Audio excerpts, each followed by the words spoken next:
Clara Whitfield, did not cry when she understood he was never coming.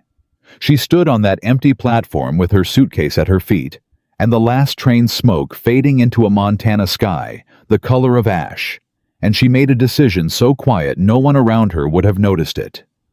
She was not going to die of this. She was not going to beg. She was not going to let a man who had never deserved her be the last chapter of her life.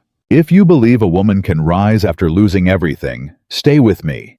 Subscribe to this channel, follow this story all the way through, and drop your city in the comments below. I want to see how far Clara's story has traveled. The letter had come on a Thursday. Clara Whitfield remembered that detail with the particular clarity that only the most important moments carry, the kind of clarity that burns itself into memory. Not because the moment felt important, but because everything that came after it made it so. A Thursday in late October.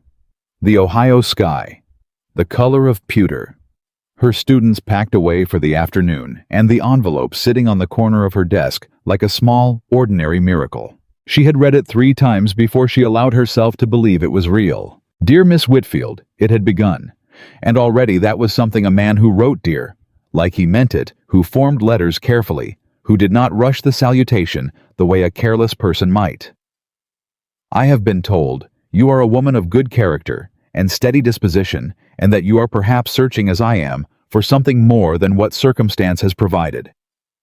My name is Henry Caldwell. I am a widower in the Montana Territory. I have a son of 5 years and a cattle ranch that was once a proud operation and is working to become one again. I am not a man given to poetry or grand speeches.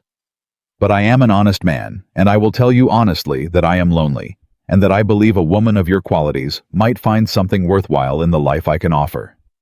If you are willing to correspond, I would be grateful for the chance. She had set the letter down, picked it up again, set it down again. She was 28 years old. She had been teaching school in Hester Falls, Ohio for 6 years. She had a room in the Widow Beaumont's boarding house, a shelf of books she had read 4 times each, and a life that moved through its seasons with perfect, suffocating regularity. She was not unhappy exactly. Unhappy was too dramatic a word for what she felt. What she felt was more like the particular ache of a woman who suspects the world contains more than what she has been given access to, and has no clear road toward any of it. She wrote back the same evening. The correspondence that followed lasted 5 months and 11 days. And in that time, Henry Caldwell's letters became the most anticipated event in Clara's week. He wrote about the land, the way the hills went purple at dusk, the sound the cattle made when a storm was coming, the particular smell of sage after rain that was unlike anything he could properly describe. He wrote about his son Eli, who had stopped speaking much after his mother passed, who followed Thomas. Clara would only later understand that Thomas was a neighbor, that Henry had confused himself in the telling, who followed Henry around the property like a shadow that did not quite know where to rest. He wrote that the boy needed a woman's steadiness, that a ranch needed a woman's presence, that Henry himself was running short on reasons to fix the front porch. He was not poetic, but he was sincere. At least she had believed him sincere. By February, she had agreed to come. By March, she had given her notice to the school board. By April, she had packed what remained of her life into a single suitcase: 2 dresses, her mother's Bible, a small tin of correspondence, a hairbrush, and the photograph of herself at 19 that she kept not out of vanity, but because it was the only image she possessed of herself, before grief had altered her face, and she had stood at the Hester Falls train station on a morning that smelled of coal smoke and early spring, and she had not looked back. She had told herself, this is what courage looks like. She had been wrong about what she was walking toward, but she had not been wrong about the courage. The journey took 9 days. 9 days of train cars and switching stations, and the landscape of America opening up beneath her like a book she had never been allowed to read. Ohio gave way to Indiana, Indiana to Illinois, Illinois to the great emptying plains where the sky became something else entirely. Not the modest Ohio sky she had always known, capped and contained, but something vast and indifferent and more beautiful than she had words for. She pressed her face to the window for hours. She ate crackers and dried apple, and spoke to no one because she did not trust herself to speak without crying, and she was not a woman who cried in public if she could help it. She thought about Henry's letters the whole way. She arranged them in her mind like a case she was building, like evidence she was presenting to herself. He wrote about loneliness honestly. That was a point in his favor. A man who lied about loneliness would not have described it so plainly so without drama. He wrote about his son with tenderness. Another point. The way he described Eli the shadow child, the quiet boy there, was nothing performative in it. It read like a man who was worried about someone he loved and didn't know how to fix it. He offered fair terms. He had specified in his third letter, with a business-like directness, she had appreciated that he was not asking her to come as a servant or a convenience. He was asking her to come as a wife with all the rights and dignities that entailed. He had even offered to pay the cost of her return travel if upon meeting either of them felt the arrangement was not suitable. That had been the detail that convinced her most completely. A man who offered her the means to refuse him was not a man trying to trap her. She had been so certain. The train pulled into Dust Valley Station at 2:30 on a Wednesday afternoon in early May, and Clara Whitfield stepped onto the platform with her suitcase in one hand and her coat folded over her arm, and she looked up and down the length of the platform and she waited. The other passengers dispersed quickly. A ranch hand met a wagon.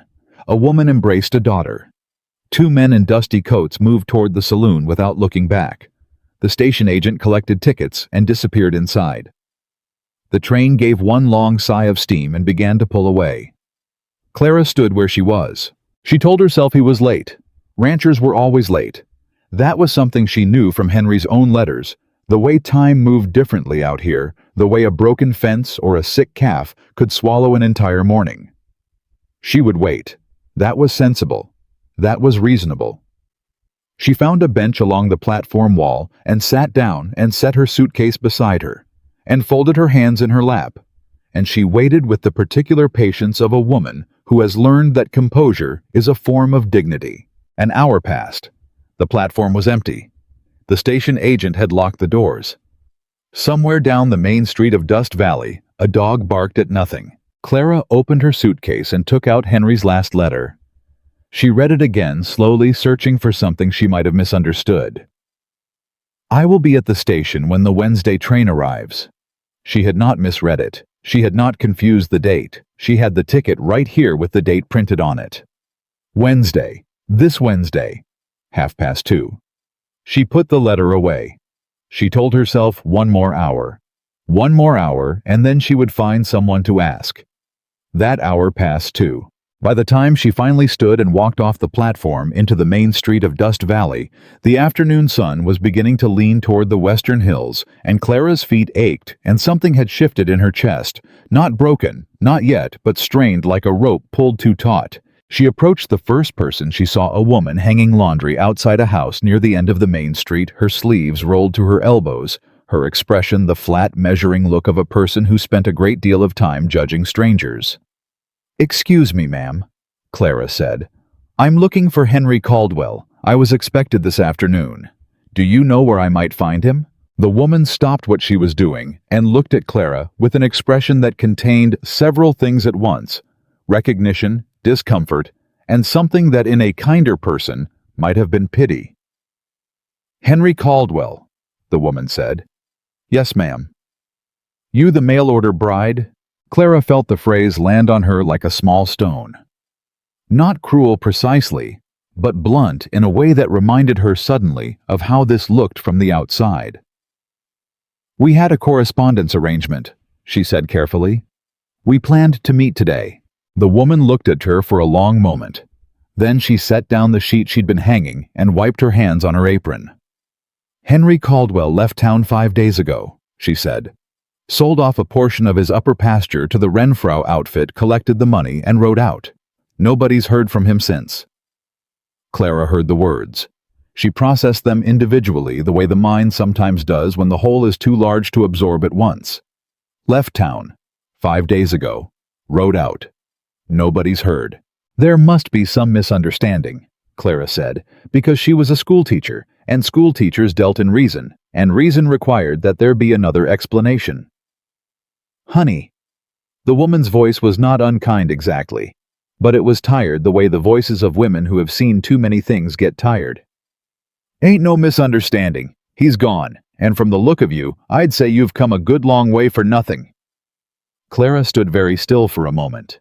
Then she said quietly, "Thank you for telling me," and turned back toward the main street. She walked back to the station, sat down on the bench again, and opened her purse. She counted what remained of her money with precise, careful fingers. $11.40. Enough for a few nights at the cheapest lodging. Not enough for a train ticket home. Not that home meant anything now. She had given up her room, her position, her ties to Hester Falls. There was no home to return to. She had burned it all down to make the crossing. She sat with that knowledge for a while. She did not cry. She wanted to. There was something enormous pressing against the inside of her chest that wanted very badly to become tears, but she was on a public bench in a town where everyone apparently already knew who she was and what had happened to her. And she had the particular pride of a woman who will not let strangers see her shattered. So she sat straight and she breathed and she thought. She could not go back. There was no back to go to. She could not stay at the station. She needed somewhere to sleep tonight and somewhere to think, and then she needed a plan, because she was Clara Whitfield, and she had survived harder things than this, and she was not going to let a man she had never actually met be the thing that destroyed her. She found the hotel on the 2nd Street back from the main road. It was not impressive, 2 stories of weathered wood, a handwritten sign in the window. Advertising rooms by the night or the week, a front desk staffed by a boy of perhaps 16 who looked at her without much curiosity. She paid for 3 nights, which left her with $7 and some cents, and she carried her own suitcase up the stairs without asking for help. The room was small and plain and clean enough. A bed, a washstand, a window that looked out over the back alley. She set her suitcase on the floor and sat on the edge of the bed and looked at her hands. Then she took out Henry Caldwell's letters and read every single one of them from the beginning. She was not searching for comfort. She was searching for what she had missed: the seams, the inconsistencies, the places where a careful, dishonest man had been, just careful enough not to be obvious.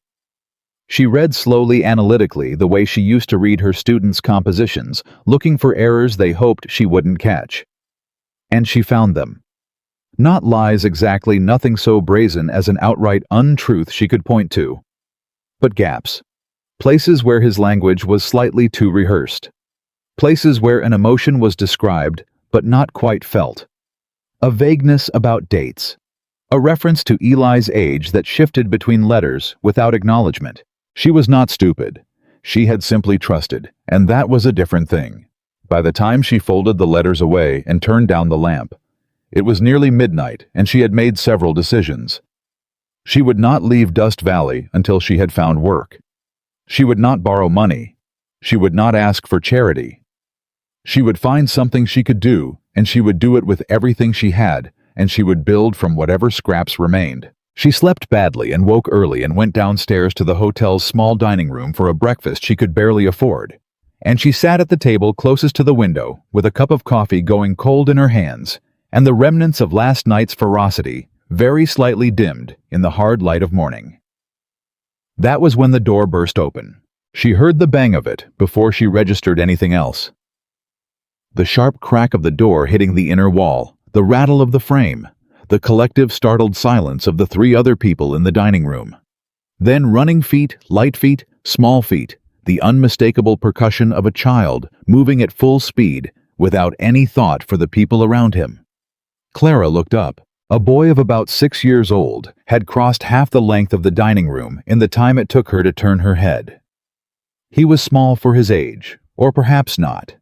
She had no son, no brothers young enough to compare, with dark hair that needed cutting badly, and boots caked with the red clay mud of the Montana hills, and a face that, in the fraction of a second before recognition could form, wore an expression of such absolute unguarded joy that it struck her somewhere beneath the sternum like a physical blow. He hit her. There was no other word for it. He ran full force into her side, grabbed 2 fistfuls of her dress, and buried his face against her arm, and the sound he made was not quite a word, and not quite a cry, but somewhere between the 2, muffled in the fabric of her sleeve.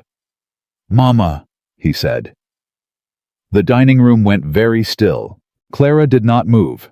She could not have explained afterward exactly what kept her hands at her sides in those first seconds, whether it was shock or courtesy or some instinct she did not know she possessed. But she sat perfectly still with this child attached to her like a barnacle, and felt the word he had spoken move through her in a way she would spend a long time trying to understand. "Mama," he said again, slightly louder, and tightened his grip on her dress. "Eli." The voice came from the doorway, a man's voice, low and controlled, doing a determined job of covering the alarm underneath it.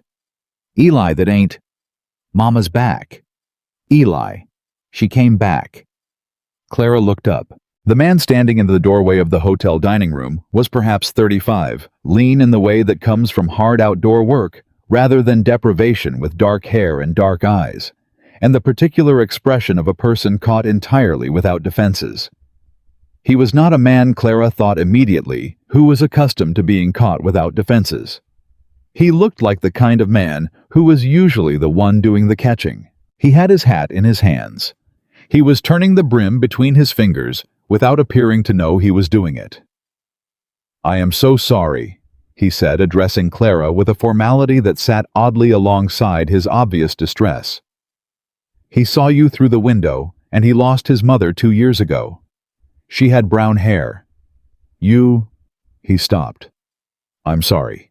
He's not usually..." Another stop. "Eli, come away from the lady." "No," Eli said without raising his head. The man, his father, she understood, took a step into the room. "Eli, she smells like Mama." Something moved across the father's face that was too unguarded to look at for long. Clara looked away from it, looked down instead at the top of the boy's dark head, at the small hands gripping her dress, at the mud on his boots, leaving faint traces on the clean floor. She lifted one hand very slowly, the way you might move around a spooked animal, and rested it on the back of the boy's head. He went absolutely still. She felt him breathe. "It's all right," she said, and she was not sure in the moment who she was talking to. The father had stopped moving. He stood in the middle of the dining room with his hat in his hands and his expression dismantled, and he looked at Clara the way a man looks at something he has not expected and does not yet know what to do with. "Thomas Carter," he said finally, because apparently, even in the middle of this, he retained some instinct for manners. "The Elk Creek Ranch. I'm sorry for the intrusion, Miss..." "Whitfield," she said. "Clara Whitfield." Something shifted in his face. "You're the woman from the station." Everyone in Dust Valley knew. She had known they all knew, and still the reminder landed with a small flat impact. "I arrived yesterday," she said, "on the Wednesday train." "I heard." He said it simply, without embellishment or pity, which she appreciated more than she could have explained at that moment. "I'm sorry for what happened to you." "I'm managing," Clara said. "I can see that." He looked at his son, who had not moved. "Eli, we talked about this, about how Mama is gone." "I know," Eli said, still muffled against Clara's arm. "Then you know this ain't Mama." A pause. "I know," Eli said again, in a different voice this time, quieter, and with something in it that sounded too old for his face. He pulled back slowly by degrees, like a thing relinquishing something it had briefly thought was real. When he finally lifted his face and looked at Clara, his eyes were dry, which somehow made it worse. He looked at her with the composed, dignified grief of a child who has already done most of his crying and learned not to expect comfort. "You ain't Mama," he said, as though confirming it for both their benefits. "No," Clara said. "I'm not. My name is Clara." He studied her for a moment with those two old eyes. "You got brown hair like her."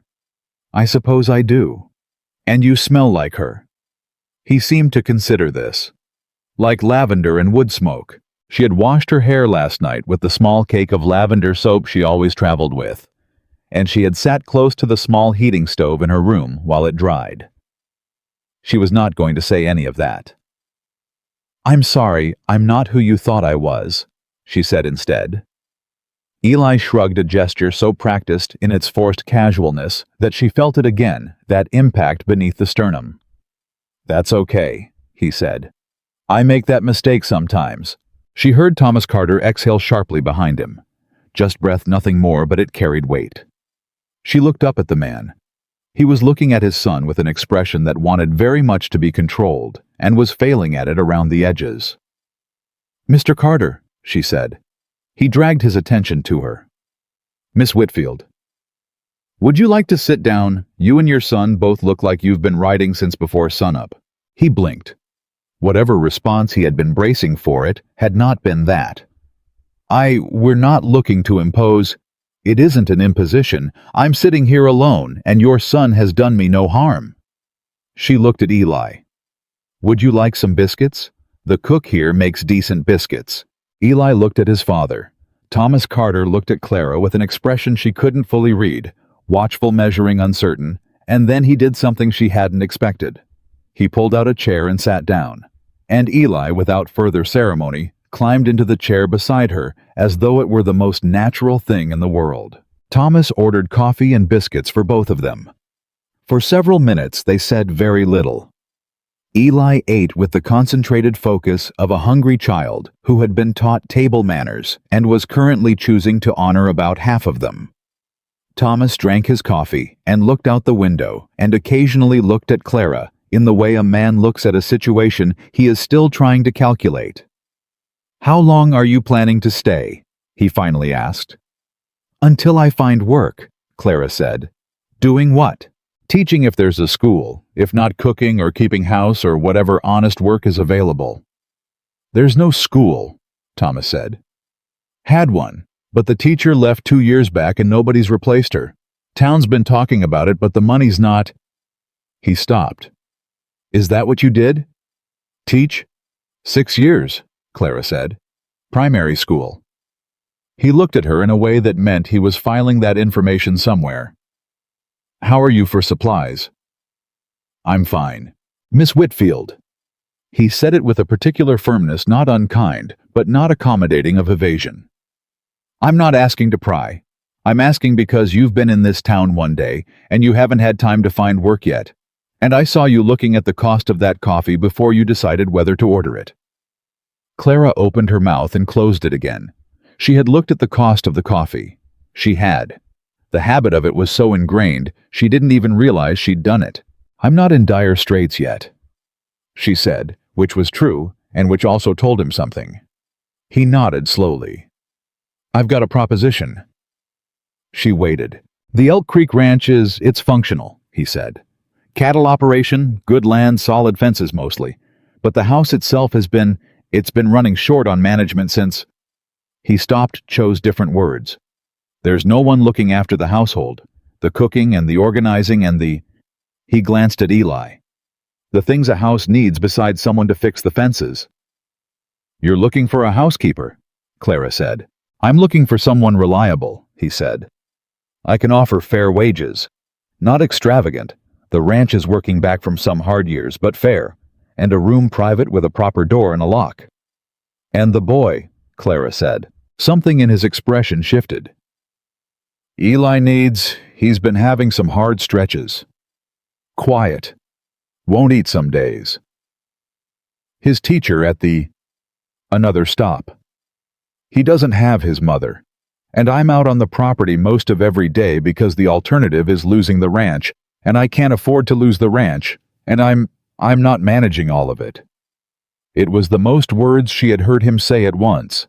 She got the impression they cost him something. She looked at Eli, who had finished his biscuits and was now watching her with the steady, serious attention of a child who understands more than he lets on. He had his father's eyes dark and measuring, but his mother's some quality of openness underneath the composure that the father seemed to have learned to lock away more effectively. "How far is the ranch?" she asked. 4 miles east, 30-minute ride or an hour by wagon. I'd need to be able to come to town if necessary." "You'd have that." "And the wages, when would they be paid?" "Monthly. First of the month. I don't miss payment dates." She believed him. She wasn't sure why exactly something in the way he said it, the particular flatness of a man stating a fact he considers beneath negotiation. She looked out the window at the main street of Dust Valley, at the people who knew her story, and had arranged their faces carefully when they looked at her at the hotel she was paying by the night, with money she could not replace. She looked at the empty window of what the station agent had told her yesterday used to be the schoolhouse. She looked at her coffee cup. Then she looked at Eli Carter, who was sitting very straight in his chair and looking back at her with those two old eyes.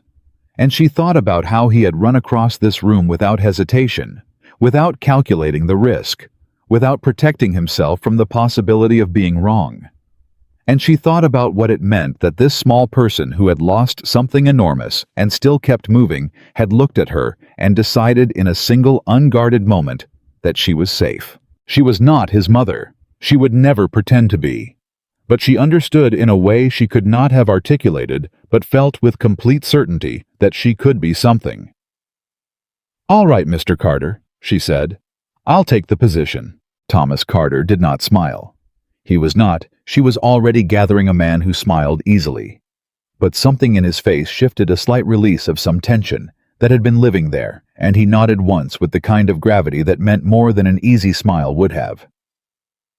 Eli looked between them, then at Clara, and then he did something that undid her more than the running and the grabbing and the mama and all of it combined. He slid his small hand across the table and placed it carefully over her hand where it rested beside her coffee cup.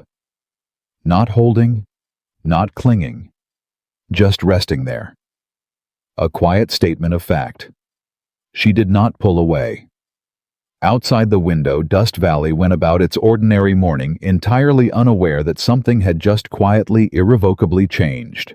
Clara Whitfield had come to Montana looking for a husband. She had arrived at an empty platform with an empty promise and $7 and a shattered plan.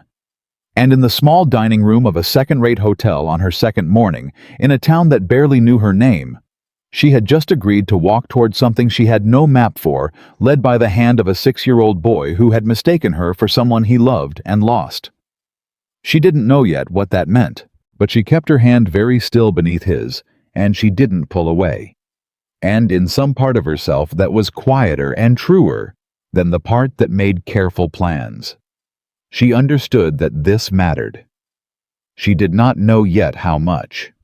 She did not know yet what was coming, what old cruelties would circle back, what old deceptions would demand their reckoning, what battles she would have to fight with nothing but the truth and whatever this town could be convinced to owe her. She did not know yet what Thomas Carter carried behind those careful measuring eyes. She did not know yet what Eli Carter was capable of, or what she herself was capable of, or how much a person can survive before they discover what they are actually made of. All she knew in that moment was the small, warm weight of a child's hand on hers, and the particular quality of the morning light coming through a dusty window in Dust Valley, Montana, and the feeling fragile, unfamiliar, and entirely real, that she was at last exactly where she was supposed to be. Even if she had no earthly idea what happened next, Clara Whitfield had expected the ranch to be rough. She had not expected it to be this rough. The moment Thomas Carter's wagon rolled through the gate of the Elk Creek property, she could feel the weight of 2 years of neglect pressing down on every surface, every corner, every room she was about to walk into. She did not need to see it to know it.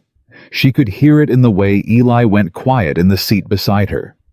She could feel it in the way Thomas sat straighter, like a man bracing himself for something he lived with every day, but had not yet stopped feeling ashamed of. She did not say a word about it. She climbed down from the wagon without being helped, not because she was making a point, but because Thomas was already at the horse's head, and Eli had gone ahead toward the front door with the particular purposefulness of a child who wanted to be the one to open it, and she picked up her suitcase and followed. The front door stuck. Eli hit it with his shoulder in a way that said he'd been doing it so long he didn't think about it anymore. Inside, Clara stood in the main room and looked. She looked for a long time. Then she set her suitcase down, rolled up her sleeves, and said, "Where do you keep your cleaning supplies?" Thomas, standing in the doorway behind her, said, "We've got some things under the kitchen bench." "Show me." He showed her. She spent the rest of that first day on her feet. She did not ask permission to rearrange, to throw things out, to reorganize the kitchen shelves in the only order that made practical sense. She worked with the systematic focus of a woman who has been told all her life that she is thorough, and who has finally found a situation that actually requires it. By the time the sun dropped behind the western ridge, she had cleaned the kitchen, organized the pantry, made an inventory of what supplies existed and what was critically missing, and cooked a meal from what she found a proper one with actual seasoning, served at an actual table with the dishes washed first. Eli ate everything on his plate. Then he looked at the pot on the stove and said, "Is there more?" "Yes," Clara said. She gave him more. Thomas watched this from across the table, with that expression he seemed to keep in reserve, the one that was not quite watchful, and not quite wondering, but somewhere in between. He ate without comment. When he finished, he carried his plate to the basin without being asked, and said, "Thank you, Miss Whitfield. That was a fine supper."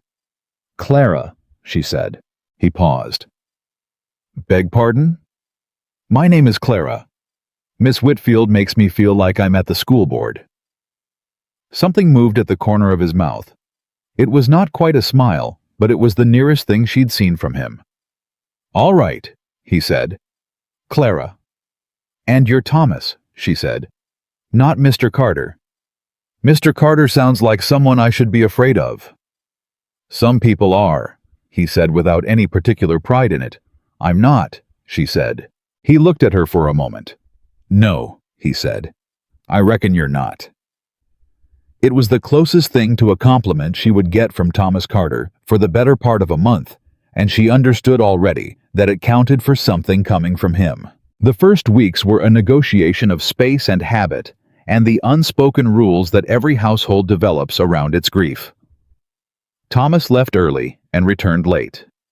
He was not avoiding her, or not only avoiding her, he was running a ranch that had been understaffed and overextended for 2 years, and the work genuinely took every hour of daylight he had. But there was also, she observed, a quality to the way he moved through the house when he was in it.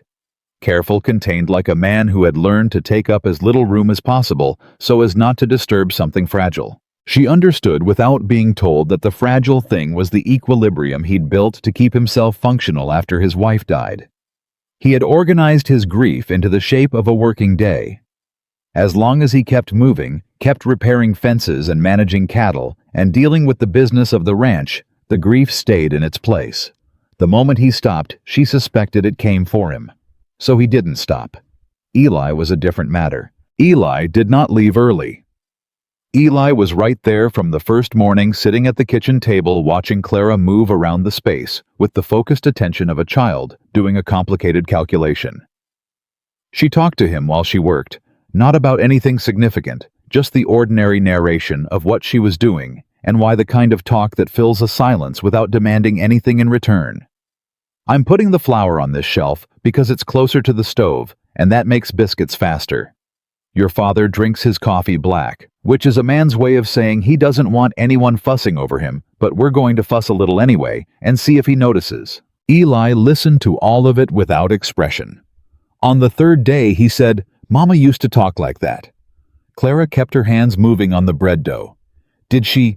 When she was cooking, she'd just talk about what she was doing, like she was telling a story about a bowl of flour. Sounds like she was good company in the kitchen. She was good company everywhere." He said it simply, without self-pity, which was somehow worse than self-pity would have been. "Papa doesn't talk much since she died." "I've noticed," Clara said. "He wasn't always like that. He used to laugh more. He used to do this thing where he'd whistle while he was working on the fence posts. I haven't heard him whistle in 2 years." Clara absorbed this. She pressed the heel of her hand into the dough and said, "Grief takes people different ways. Some people go quiet, some go loud. Your papa went quiet." Eli was quiet himself for a moment. Then, "Which way do you go?" She had not expected the question, and she didn't answer it immediately. She turned the dough. She thought about Ohio, about the long evenings in the Widow Beaumont's boarding house, about all the letters she had written, and all the ones she had received. and the particular quality of hope that she had carried for 5 months like something precious and breakable, and what it had felt like when she finally understood, it was already broken. "I get to work," she finally said. "When things hurt, I get busy." Eli considered this. "Is that why you cleaned the whole house in one day?" She almost laughed. "Probably." He was quiet again, and then he said in a different register, smaller, more careful. "Does it help?" "Yes," she said. "And then I feel it later when I stop. But by then I'm tired enough that it doesn't hit quite so hard." He nodded slowly, as though she had confirmed something he had already suspected. "I think Papa does the same thing," he said, "with the fences." She looked at him then, at this 6-year-old child who had quietly, without any assistance, figured out how grief worked, who had watched his father carry it and named it with more accuracy than most adults would manage. "You're very observant, Eli." "Mama said I notice too much for my own good." "I'd say you notice exactly the right amount." He looked at her across the kitchen table, and for the first time since she'd arrived at the Elk Creek Ranch, he almost smiled. By the end of the second week, he was helping her in the kitchen. Not helping in the way children sometimes do. Obstruction wearing the costume of assistance, but actually helping with a serious, competent attention that she suspected came from watching his mother do the same things and filing it all away. He knew where the salt was. He knew how long the biscuits needed. He could peel a potato without being shown twice. "You've done this before," Clara said one afternoon. "Tried to," Eli said. "After Mama. I tried to make supper a few times so Papa wouldn't have to." He paused. "It wasn't very good." "What happened?" "Burned the first batch. The second batch was raw in the middle. Papa ate it anyway." She thought about Thomas Carter eating half-cooked food in silence so his 6-year-old son wouldn't feel like he'd failed. "He sounds like a stubborn man," she said. "The stubbornest." Eli agreed with considerable satisfaction. Clara laughed. She hadn't laughed and she couldn't remember the last time she'd laughed. It came out of her sounding slightly unfamiliar, like a word she'd forgotten how to pronounce. Eli looked startled, and then he grinned, and it was the first real grin she'd seen on him, and it changed his whole face. Thomas came in from outside at that exact moment. He stopped in the kitchen doorway and looked at the two of them. His son grinning, this woman laughing. The kitchen warm and smelling of something that was actually food, and his face did something complicated that he shut down almost immediately. But Clara saw it. She cataloged it carefully, the way she cataloged things that mattered. The problem with Dust Valley announced itself at the end of her 3rd week at the ranch. She had gone to town to get supplies. Thomas had given her money and a list, and she'd taken Eli with her because he'd asked, and because the trip would do him good, and she'd made her way to the general store with the focused efficiency of someone who has a list and intends to stick to it. She'd been halfway through the order when she heard the women behind her. She hadn't been meant to hear, or perhaps she had. It was sometimes difficult to tell with a certain kind of cruelty, whether it was accidental or arranged. "That's the one," the first voice said. "The mail-order bride." The one Caldwell stood up. "What's she doing here? I thought she'd gone back east." "Apparently she's working for Thomas Carter now. Housekeeper." A pause waited and deliberate. "Housekeeper," the second voice repeated in a tone that turned the word into something else entirely. "Well." The first voice dropped to a register that carried perfectly across the small store. "She came out here to find a husband and ended up in a widower's house alone with him. Make of that what you will." Clara did not turn around. She kept her eyes on the storekeeper's list, kept her voice steady as she finished the order, kept her hands from shaking through an act of will that cost her more than she showed. She was aware of Eli beside her, of whether he had heard, of whether he understood what had been implied, and she kept her face absolutely neutral for his sake. When the order was filled, and she had paid and they walked outside, Eli said without preamble, "Those ladies are mean." "Yes," Clara said. "They are. They said things about you." "I know. And about Papa." "I know that too." Eli walked in silence for a moment. Then, Papa's going to be angry. I don't intend to tell your father, Clara said. He stopped walking. Why not? She stopped too and looked at him. Because it would upset him, and there's nothing to be done about it, and some things are better managed quietly. Eli thought about this with the profound seriousness he brought to everything. Then he said, Mama used to say that picking fights with stupid people is like wrestling a pig. You both get dirty, and the pig enjoys it. Clara stared at him. Then she said, Your mother was a very wise woman. She was the smartest person I ever knew, Eli said with absolute conviction. Until you. She had to look away for a moment. She looked at the sky, at the particular blue of a Montana afternoon in late May, and she breathed. Come on, she said when she could trust her voice. Let's get the wagon loaded. She had almost managed to believe that was the end of it. She had almost convinced herself that the whispers would stay where whispers usually stayed in the spaces between people, never quite landing anywhere that mattered. Then Thomas came home 2 days later, with a look on his face that she recognized before he opened his mouth. It was the look of a man who has heard something he didn't want to hear, and has had several hours to decide what to do about it. Sit down, he said. She sat. He remained standing, which told her something about how this conversation felt to him. He put his hat on the peg by the door, and stood at the kitchen counter with his back partly to her, and then he turned and said, Carl Renfro told me today that there are people in town talking about you being here. I know, Clara said. He looked at her. You know. I heard something in the store a few days ago. I didn't tell you because I didn't think it warranted the conversation. It warrants a conversation, he said, and his voice was careful in the way voices get when they are controlling something larger underneath. Thomas, people are going to talk. That's what people do. What they're saying. I know what they're saying. It doesn't change anything about what is actually happening in this house. He was quiet for a moment. His jaw was tight. It could affect your reputation. My reputation, Clara said evenly, took a significant blow the moment I was left standing at the Dust Valley train station. I've been managing on damaged goods since I arrived. A few whispers aren't going to finish what Henry Caldwell started. Thomas looked at her with that measuring expression. You're not worried? I'm furious, she said. There's a difference. But being furious at idle gossip is like being furious at rain. It's entirely natural, and it doesn't change anything. He leaned against the counter. Some of the tightness in his jaw eased. You've got a specific way of looking at things, he said. I was a school teacher for 6 years. Specific is a survival skill. He almost did it again, almost smiled. She was beginning to count these near misses like a woman collecting something rare. What I want to say, he said, is that if this is making things difficult for you, if you'd rather be in town or find a different situation. I wouldn't, she said. I don't want you staying out of lack of options. Thomas. She said his name in the tone she used to use with students who were arguing themselves into a corner.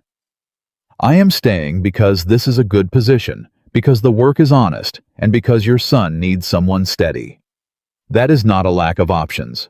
That is a choice. I would appreciate it if you'd treat it like one. He looked at her for a long moment. All right, he said. Good, she said. Now sit down. Supper's been ready for 20 minutes, and Eli is going to expire from hunger if we wait any longer. From the other room, Eli called, I'm already expiring. Thomas did sit down. And if there was something in his face when he looked across the table at the two of them, at his son, animated and talking with his mouth slightly too full, and at this woman who had just told him exactly where she stood, without raising her voice or asking for anything, if there was something there that ran deeper than a rancher's consideration of a hired hand, he didn't examine it. Not yet. What came 3 weeks after that was the thing Clara had not let herself fully prepare for, though in some part of her she had known it was coming. She was in the kitchen early before Thomas was up before Eli when she heard the wagon come into the yard. She did not recognize the sound as anything significant at first. Wagons came into ranches. It was not remarkable. But there was something in the way the horse was moving too fast for a casual arrival The kind of pace that says whoever is driving has a purpose and does not intend to be turned away, that pulled her to the window. She looked out. The man climbing down from the wagon was not someone she had ever met. But she knew him. She knew him from the handwriting on 47 letters. She knew him from the way he held himself with the easy confidence of a man who had never been seriously challenged. He was perhaps 40, well-dressed, in the particular way that meant he spent money on appearances without spending it on substance, with light-colored hair going to gray at the temples, and the practiced, pleasant expression of a man who had learned that charm could substitute for character if you applied it liberally enough. Henry Caldwell had come back to Dust Valley. She stood very still at the kitchen window and watched him look at the house, watched him scan the yard, watched him pull his coat straight with the gesture of a man who is about to perform something. Then he looked at the window and saw her. For a single unguarded moment, something crossed his face that was not charm and not confidence. It was the expression of a man who has been caught, who has walked into a situation he did not fully account for and is recalculating rapidly. Then the charm snapped back into place like a mask. He raised a hand in greeting. Clara did not move. She heard Thomas behind her, the floorboards, the familiar rhythm of his boots, and she turned and said very quietly, "Henry Caldwell is in your yard." Thomas went still. "How do you know what he looks like?" "I don't," she said. "But I know that wagon came in too fast for a neighbor's call, and I know that man looked at this house like he owns it, and I know that I've been waiting 3 weeks for this particular shoe to drop. Go out there." "Clara, I'll be right behind you," she said. "But you should go first." He looked at her for one more beat, then turned and went to the door. She gave him 30 seconds. Then she followed. Henry Caldwell's smile when she came out onto the porch was a performance she might have admired if it hadn't been directed at her. "Miss Whitfield," he said with the warmth of a man greeting a friend, "I can't tell you how relieved I am to find you safe." "I'm sure you can't," Clara said. Thomas was standing at the bottom of the porch steps with his arms at his sides, and the particular stillness of Thomas Carter, at his most controlled, was something Clara was already learning to read. It was not the stillness of a man doing nothing. It was the stillness of a man deciding exactly how much he is going to say, and in what order. "Caldwell," Thomas said. "Carter." Henry nodded, easy and familiar. "I heard Miss Whitfield had landed herself in a good situation out here. Glad to see it. She's a remarkable woman." "She is," Thomas said flatly. "What do you want?" Henry's smile adjusted fractionally. "I wanted to explain myself, to apologize. There was an emergency with some business well, the details aren't important. The point is, I was called away suddenly, and I had no means of contacting. You left 5 days before I arrived," Clara said. "You had 47 letters worth of opportunities to send a telegram and chose not to send one." A pause. "Well now?"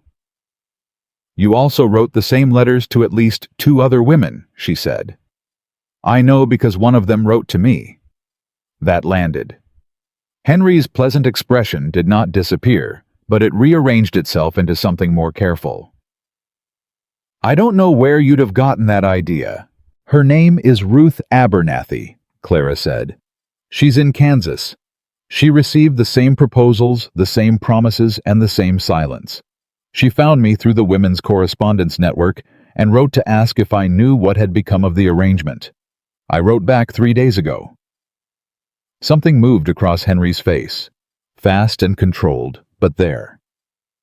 "You've been in contact with someone who corroborates everything I'm going to say about you," Clara said. "Yes." Thomas had not moved. He was watching Henry Caldwell with the expression of a man who has heard enough to form a view and is now simply waiting to see what the other man does next. What Henry did was pivot. It was, she had to admit, a skilled pivot. The charm dropped almost entirely, and something flatter, more businesslike took its place. "Miss Whitfield," he said, "I think there's been a great deal of misunderstanding on both sides. I came here today in good faith to—" "You came here," Thomas said, speaking for the first time in several minutes, "because you've heard she's been talking to people, and you want to get ahead of it." Silence. "I'd like you to leave my property," Thomas said. "Now." Henry looked between the two of them. The calculation was visible. He was reading the situation, reading how much trouble he was actually in, reading the woman on the porch who was watching him with an expression that had nothing frightened in it at all. "This isn't finished," he said, and it was not quite a threat, but it wanted to be one. "I know," Clara said, "but it's finished for today." Henry Caldwell got back in his wagon. He did not rush. He took his time, adjusted his coat, gathered his reins with a deliberateness that was meant to look like dignity. Then he drove back out of the yard at the same too-fast pace he'd arrived with. Thomas stood at the bottom of the porch steps until the wagon was through the gate. Then he turned and looked up at Clara. "Ruth Abernathy," he said. "She wrote to me out of the blue," Clara said. "I was going to tell you. When it became relevant." She looked at the gate.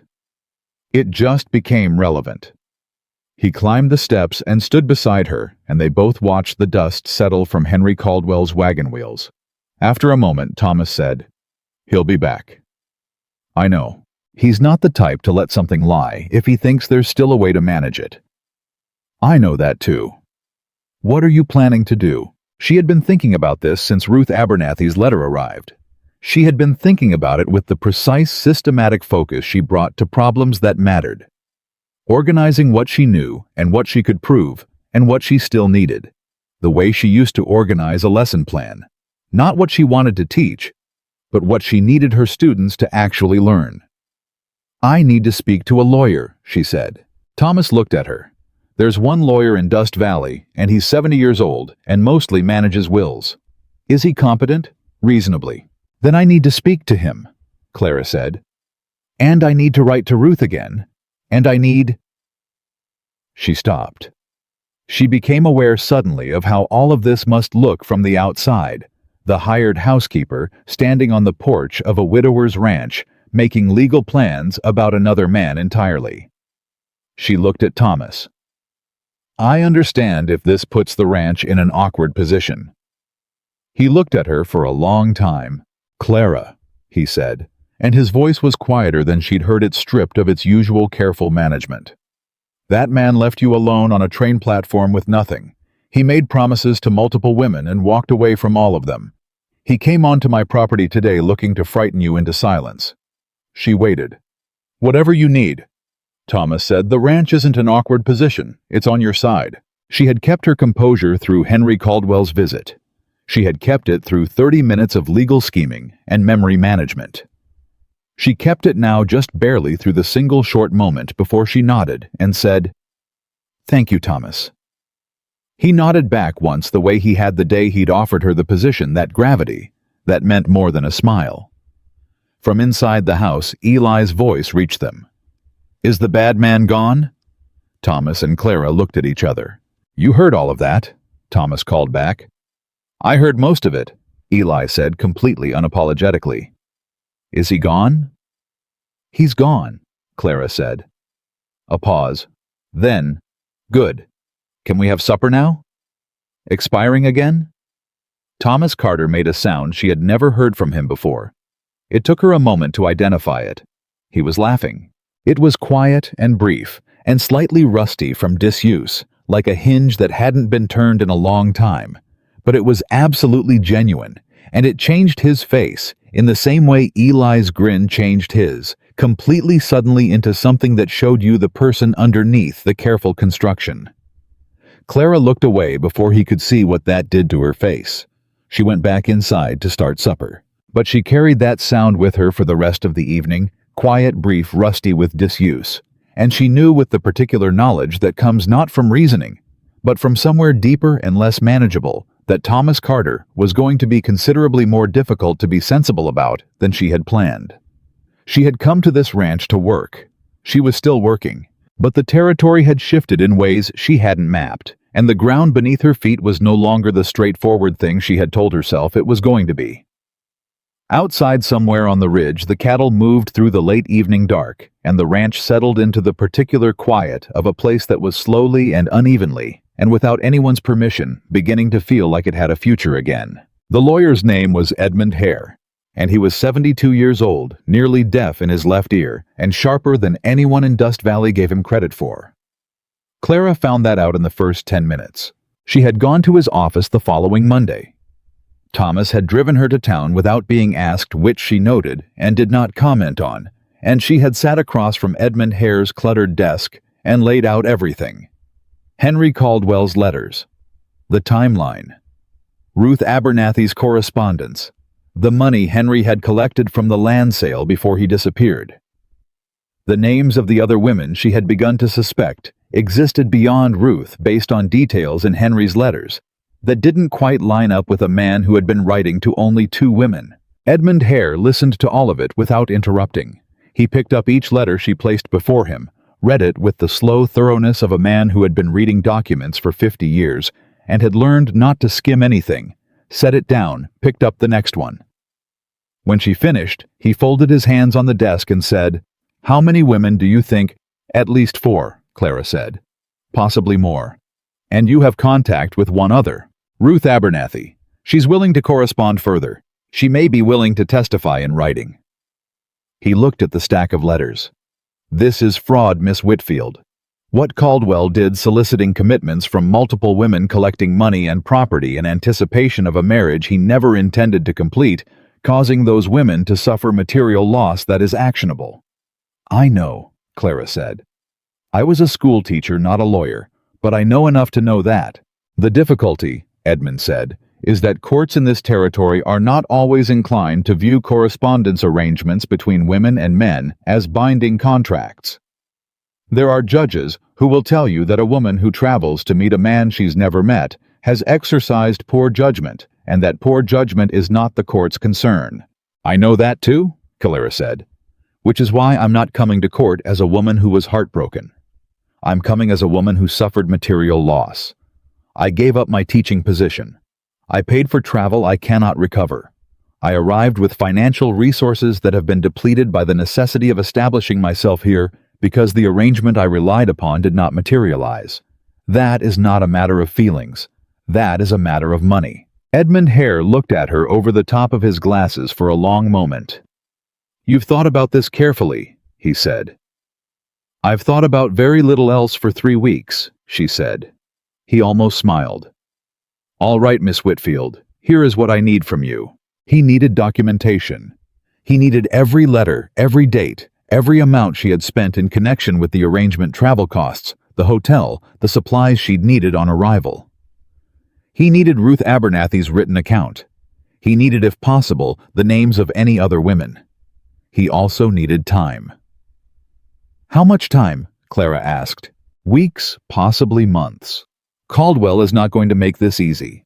He'll have a version of events prepared. He'll claim misunderstanding, emergency good faith. He'll find people in this town willing to speak well of him because he's been here longer than you have, and he spent money here before he left." "I'm aware," Clara said. "Are you prepared for what this costs socially? People will take sides. Some will take his." "Mr. Hare." She said it quietly but without any softness in it. "I arrived at that train station alone with nowhere to go, and I built something from nothing in the week since. I have managed 2 years of damage to a household in 3 weeks. I have a 6-year-old boy eating meals again. I am not afraid of people taking sides."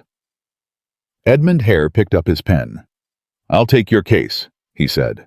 When she came out of the office, Thomas was leaning against the wagon with his arms crossed and his hat pulled low, and he straightened when he saw her face. "Well," he said. "He'll take it," Clara said. Something in Thomas's shoulders released. "Good. He says it could take months." "That's all right. It's going to be Thomas. People are going to talk more. About me, about the ranch, about Clara." He said her name in the same tone she used to use on him when he was about to argue himself somewhere unhelpful. She recognized it and stopped. "I know what people are going to say. I've lived in this town for 12 years. Let them say it." She looked at him. "You're very calm about this." "I'm not calm," he said. "I'm decided. Those are different things." She understood that distinction better than most. "All right," she said. "Then we're both decided." "Good." He pushed off the wagon. "Can we go to the feed store now? I've been standing here for an hour, and I've run out of things to think about." She laughed, and this time it came out easier than it had in the kitchen that first week. It came out like something that was getting practice. Thomas glanced at her sideways with an expression she was becoming fluent in, the one that meant he was pleased about something and was working to keep it from showing. And then he headed for the feed store, and she fell into step beside him, and neither of them said anything else, and the silence was the comfortable kind. That was the day Dust Valley began to divide itself. It happened the way these things always happened in small towns, not all at once, not with any declaration, but in the small accumulating signals of who spoke to you in the street and who didn't, who found reasons to stop by the ranch and who found reasons to look the other way. The Brennan family, who ran the feed store and had known Thomas Carter for a decade, came down firmly on the side of "this is nobody's business," and Caldwell was always a man who spent more than he earned. The Whitmore family, who owned the saloon and had a long-standing financial relationship with Henry Caldwell that Clara would only later understand the full implications of, came down on the other side, not openly hostile, but with the particular coldness of people who have decided which way the wind is blowing and are positioning accordingly. Clara watched all of it and said nothing in public. In private, she wrote letters. She wrote to Ruth Abernathy in Kansas, carefully asking for specific details, dates, amounts, the language of specific promises Henry had made, anything Ruth could document. Ruth wrote back within 2 weeks, and her letter was detailed and furious and exactly what Edmund Hare had asked for. She wrote to 2 other women whose names she had pieced together from inconsistencies in Henry's letters. A Martha Colville in Nebraska, and a woman named Josephine Strand in Colorado, not knowing if she would get responses. Not knowing if they would want to be involved, sending the letters anyway, because the alternative was doing nothing. Martha Colville did not write back. Josephine Strand did. Her letter arrived on a Tuesday morning when Clara was alone in the kitchen, and she sat down at the table and read it twice, and then sat very still for a moment before she put it in the folder with the others. Josephine Strand had been engaged to Henry Caldwell formally, with a ring 2 years before he began writing to Clara. He had broken the engagement on a pretext, taken back the ring, and kept the money she had lent him for improvements to his property. She had not pursued it because she had been ashamed, because she had believed that shame was hers to carry. Reading that letter, Clara felt something move through her that was colder and more specific than anger. It was the recognition of a pattern so deliberate and so repeated that it could not be called anything softer than predatory. Henry Caldwell had done this before. He had refined it. He had learned how much he could take and how to leave women carrying the weight of their own humiliation so they would not come after him. He had not counted on them finding each other. She was putting the letters in order when she heard the front door, not Thomas's measured footfall, not Eli's running percussion, and she looked up to find Thomas's neighbor, a man named Walt Renfro, standing in the kitchen doorway without having knocked. "Miss Whitfield," Walt said. He was a large man, broad across the shoulders, with the particular ease of someone who was accustomed to walking into spaces without invitation. Clara had met him once before. He had come to purchase a portion of Thomas's upper pasture, and Thomas had declined, and the conversation had been brief and polite, and had left her with the impression of a man who was not accustomed to being told no. "Mr. Renfro," she said. She did not stand. She did not move the letters off the table. "Thomas isn't in." "I know," Walt said. "I saw him ride out an hour ago." He looked around the kitchen with an expression that was doing a poor job of disguising its purpose. "I actually came to speak to you." "About what?" He pulled out a chair, the chair across from her Thomas's chair, and sat down in it without being invited. "About the situation with Caldwell." "The situation with Caldwell," Clara repeated, "is a legal matter that I'm addressing with counsel. That's what I want to talk to you about." He folded his hands on the table in the gesture of a man who has practiced looking reasonable. "Miss Whitfield, Clara, I want to be straightforward with you." "I prefer that," she said. "Caldwell and I have done business together. Long-standing arrangements, mutual interests. The land he sold before he left, some of that money flows back through agreements he and I have had for years. If you take this to court, if you start pulling on threads, it's going to affect people beyond just Henry, I imagine it will, Clara said. He looked at her steadily. I'm asking you to consider whether this is worth the disruption. The disruption to whom? To the community. To people who have businesses here, investments here. To you, she said. A pause. I'm a part of this community. Mr. Renfro. She kept her voice level. Are you asking me to drop a legal case that addresses fraud committed against me and at least 3 other women because pursuing it would inconvenience your business arrangements with the man who committed the fraud? He said nothing, which was its own kind of answer. Because if that's what you're asking, she said, I want to be very clear that the answer is no. And I want to be equally clear that this conversation is going to be something I mention to my lawyer. Walt Renfro stood up slowly. The ease was gone. Something harder had replaced it, not quite threatening, but tending in that direction the way weather tends before it turns. You've been in this town 6 weeks, he said. You don't understand how things work here. I understand, Clara said, that a man who defrauds women and a man who profits from that man's arrangements are 2 parts of the same problem. I understand that perfectly well. He looked at her for a long moment. Then he picked up his hat, which he had not even removed, and walked out without another word. Clara sat at the table until she heard his horse leave the yard. Then she put her hands flat on the surface of the table and pushed down hard and breathed. Thomas came in an hour later, took one look at her face and said, What happened? She told him. She watched something she had not seen before move through Thomas Carter's face. Not the controlled measure of a man managing his responses, but something raw, something that his 12 years of careful construction had not quite armored against. He was angry. Genuinely, quietly, profoundly angry, in the way that cold-running rivers are dangerous precisely because you can't see how fast they're moving. He came into my house, Thomas said. He walked in without knocking, Clara said. I think he expected an unaccompanied woman would be easier to manage. He was wrong. Considerably. Thomas set his hat on the peg and turned around and looked at her. Are you all right? I'm fine. I'm angry, but I'm fine. There's a difference. The corner of his mouth moved. You keep saying that, because it keeps being true. She stood and picked up the stack of letters. Thomas, I need to tell you something else. Something I found out this morning before Renfro came. She told him about Josephine Strand. She told him all of it, the engagement, the ring, the money, the 2 years before Clara was ever written to.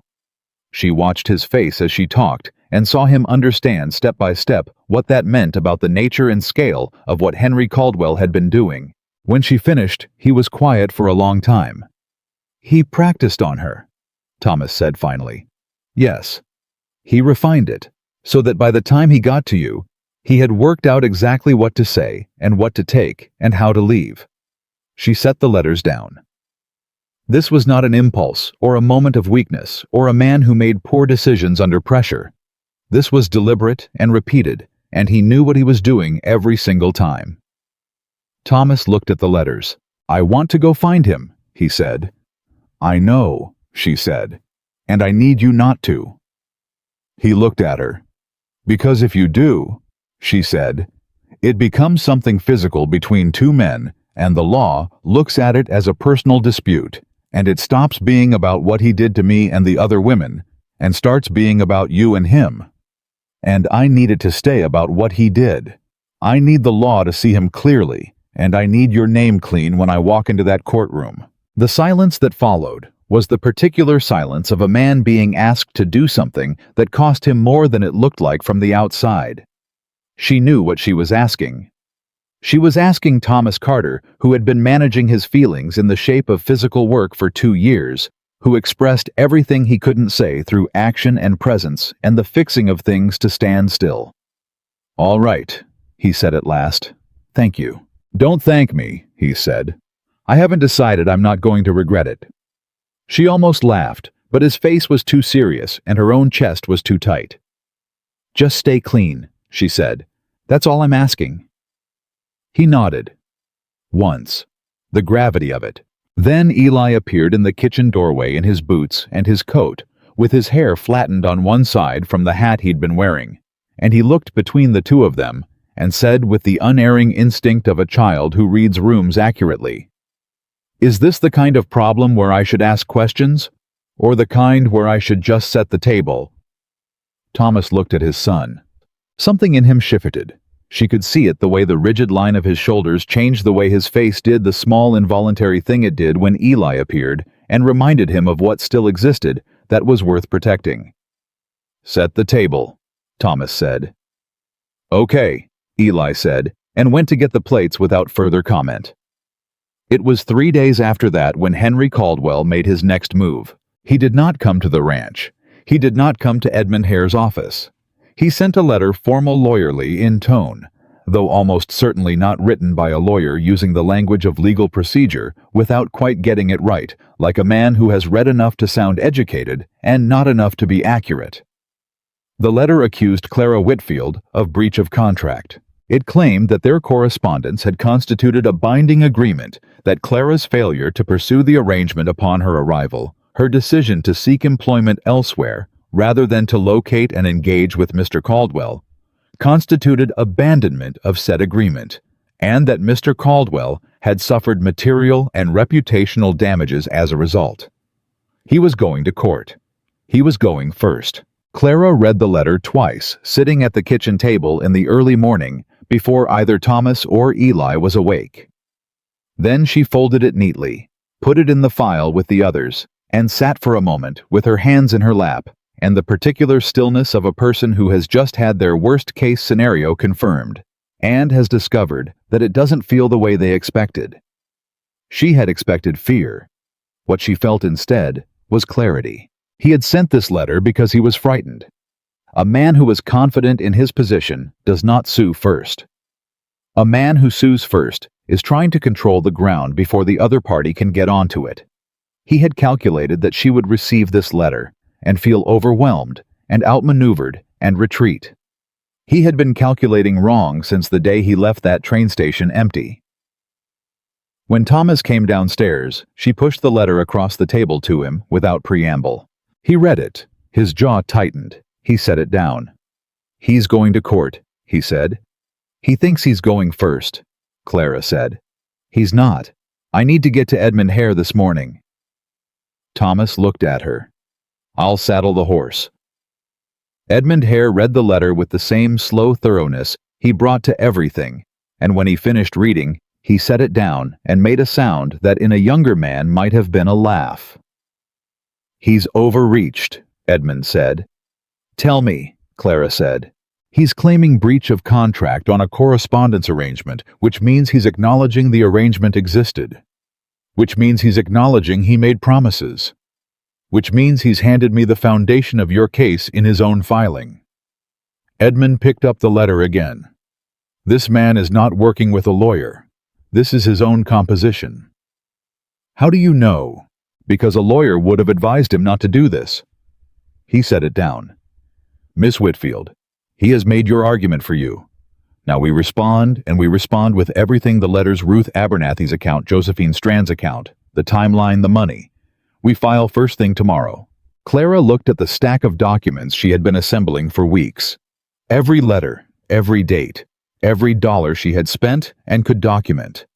Ruth's pages, Josephine's pages, the account she had written herself in the careful language of fact rather than feeling. "How long until it goes before a judge?" she asked. 2 weeks, possibly 3. Judge Alderman is due in the circuit next month, and the other women, Ruth, Josephine, can their accounts be admitted if they can't appear in person. Written and sworn testimony can be admitted. It won't carry the same weight as physical presence, but combined with your testimony and the documentary evidence." He paused. "Miss Whitfield, I want to be honest with you. Caldwell is going to stand in that courtroom, and he is going to be very convincing. He has practice at this. He has spent years being very convincing." "I know," Clara said. "And there will be people in that town who believe him over you, who want to believe him because the alternative is acknowledging what happened in their community under their noses. I know that too. Are you ready for this?" She thought about the train platform. She thought about the bench where she'd sat for 3 hours in May, waiting for a man who was already 100 miles away. She thought about Eli Carter running across a hotel dining room and grabbing her dress and the word he'd said that had changed the direction of everything. She thought about Thomas Carter's face when he'd said the ranch is on your side. She thought about Josephine Strand's letter and Martha Colville, who had never written back, and how many other women there might be who were still carrying shame that belonged to someone else. "Yes," she said. "I'm ready." She came home that evening to find Eli sitting on the front porch with a piece of paper and a pencil writing, with the concentrated ferocity of a child doing something important. He looked up when she arrived, and his expression was the particular blend of earnest and slightly anxious that meant he had decided something and was not entirely sure how it would be received. "What are you doing?" she asked, sitting on the step beside him. "Writing down what I know," he said. She looked at the paper. His handwriting was large and uneven and entirely legible. She had been working with him on his letters for the past 3 weeks in the evenings, because he was clearly bright and equally clearly behind where he should be for his age. What he had written was a list. Dates, things he had heard, things he had seen. Henry Caldwell's arrival in the yard, what Henry had said, what Clara had said back. She looked at it for a long moment. "Eli," she said carefully, "why are you writing this down?" "Because you're building your case," he said.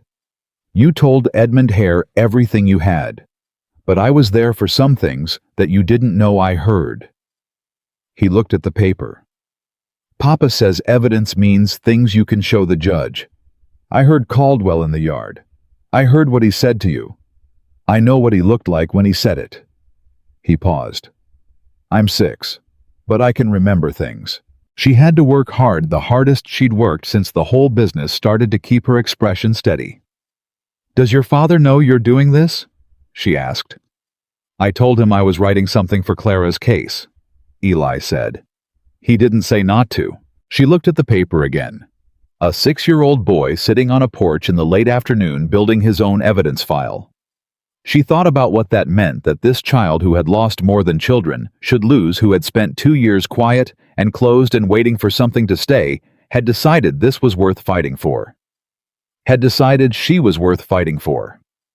"You're going to make a very good lawyer someday," she said. Eli considered this seriously. "I was thinking rancher," he said, "but maybe both." She laughed, and this time it was the kind of laugh that had some grief in it, alongside everything else, the kind that comes when something is funny and true, and almost too much at the same time. Thomas appeared in the doorway behind them. He looked at Eli, then at Clara, then at the paper in Eli's hands. His face moved through several things quickly. "Showing her your list," he said to Eli. "She should know what I have," Eli said. Thomas looked at Clara. She looked back at him. Something passed between them that neither of them named, something that had been building in the spaces between the work and the words and the evenings and the careful distances they both maintained. "He's been working on it since this morning," Thomas said quietly. "Woke up and said he wanted to help." Clara looked at Eli's list. She looked at Thomas in the doorway. She thought about the courtroom that was waiting for her 3 weeks from now, and the man who expected her to be alone in it, and the collection of evidence she had been building letter by letter, dollar by dollar, name by name. She was not alone. She had a 72-year-old lawyer who had called Henry Caldwell's lawsuit an overreach and meant it. She had Ruth Abernathy in Kansas and Josephine Strand in Colorado. She had 3 weeks of documented preparation. And she had a 6-year-old boy who had gotten up that morning and decided the most useful thing he could do with his day was write down everything he knew that might help her. The courtroom was coming. Henry Caldwell had filed first because he was afraid. And Clara Whitfield, sitting on the porch steps of the Elk Creek Ranch in the fading afternoon, looking at a child's handwriting on a crumpled piece of paper, understood for the first time with complete certainty that afraid was exactly the right thing for him to be. The courtroom in Dust Valley was not built for drama. It was a plain room on the second floor of the town hall, with wooden benches that had been repaired so many times the repairs had their own repairs, and a judge's bench that sat slightly crooked because the floor had settled unevenly sometime in the previous decade. It seated perhaps 60 people when they pressed together, and on the morning Judge Alderman arrived from the circuit, It held 83. Clara knew the number because she counted them. She counted them the way she had always counted things that made her nervous, not to calm herself down, but to give her mind something precise to do, so it would stop doing the imprecise thing, which was imagining all the ways this could go wrong. Edmund Hare sat beside her at the plaintiff's table. He had his documents arranged in a specific order he had explained to her twice, and that she had memorized completely.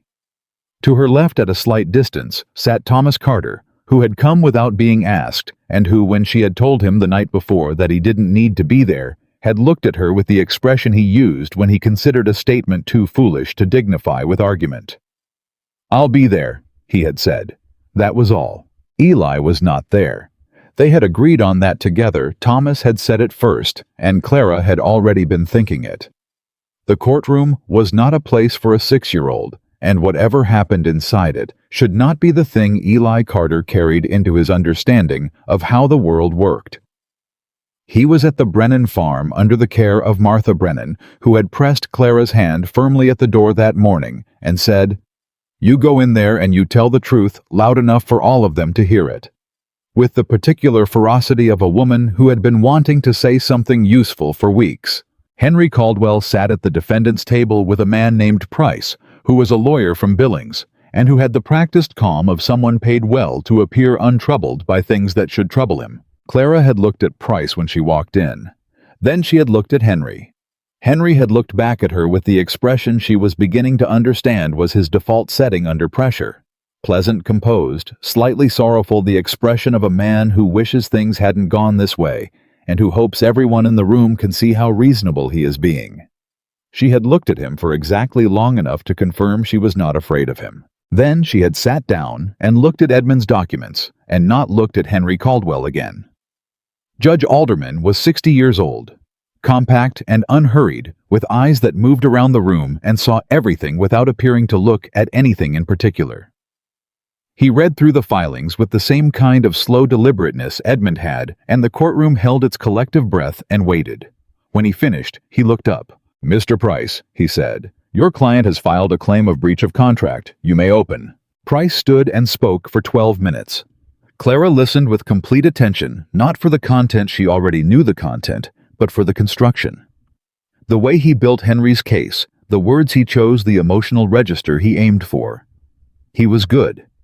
He was presenting Henry Caldwell as a man of good intentions, who had experienced an unforeseen crisis that had made honoring his commitment temporarily impossible, and who had returned to Dust Valley to resolve the situation honorably, only to find the woman in question had already established herself elsewhere and was now pursuing legal action in what was regrettably nothing more than a misunderstanding that had escalated beyond proportion. She heard the word misunderstanding and felt something steady and cold settle in her chest.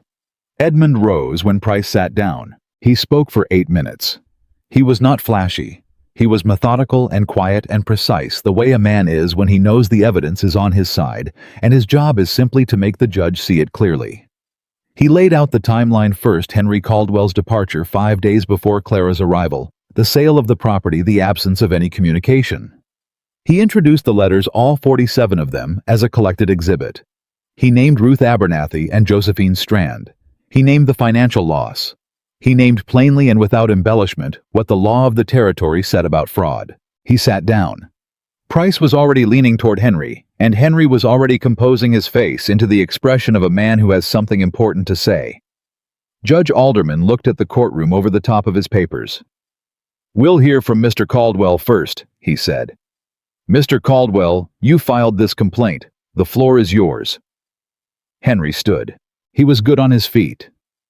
Clara had expected that a man who could write 47 convincing letters was a man who understood how to construct a performance, and Henry Caldwell's performance was built on the particular frequency of male authority that still moved through rooms like this one without much resistance. He was sorrowful. He was regretful. He spoke of genuine feeling, of genuine intention, of a series of events beyond his control that had made it impossible for him to be where he had promised to be. He spoke of returning to Dust Valley to make things right. He spoke of Miss Whitfield's decision to pursue legal action as, unfortunately, a reaction born of understandable hurt that he bore no ill will about. He did not mention Ruth Abernathy. He did not mention Josephine Strand. When he sat down, the room had the quality of a place that has been told a good story and has not yet had time to question it. Edmund did not let that last. He stood and said, "Mr. Caldwell, you have stated that your failure to meet Miss Whitfield was the result of an unforeseen emergency.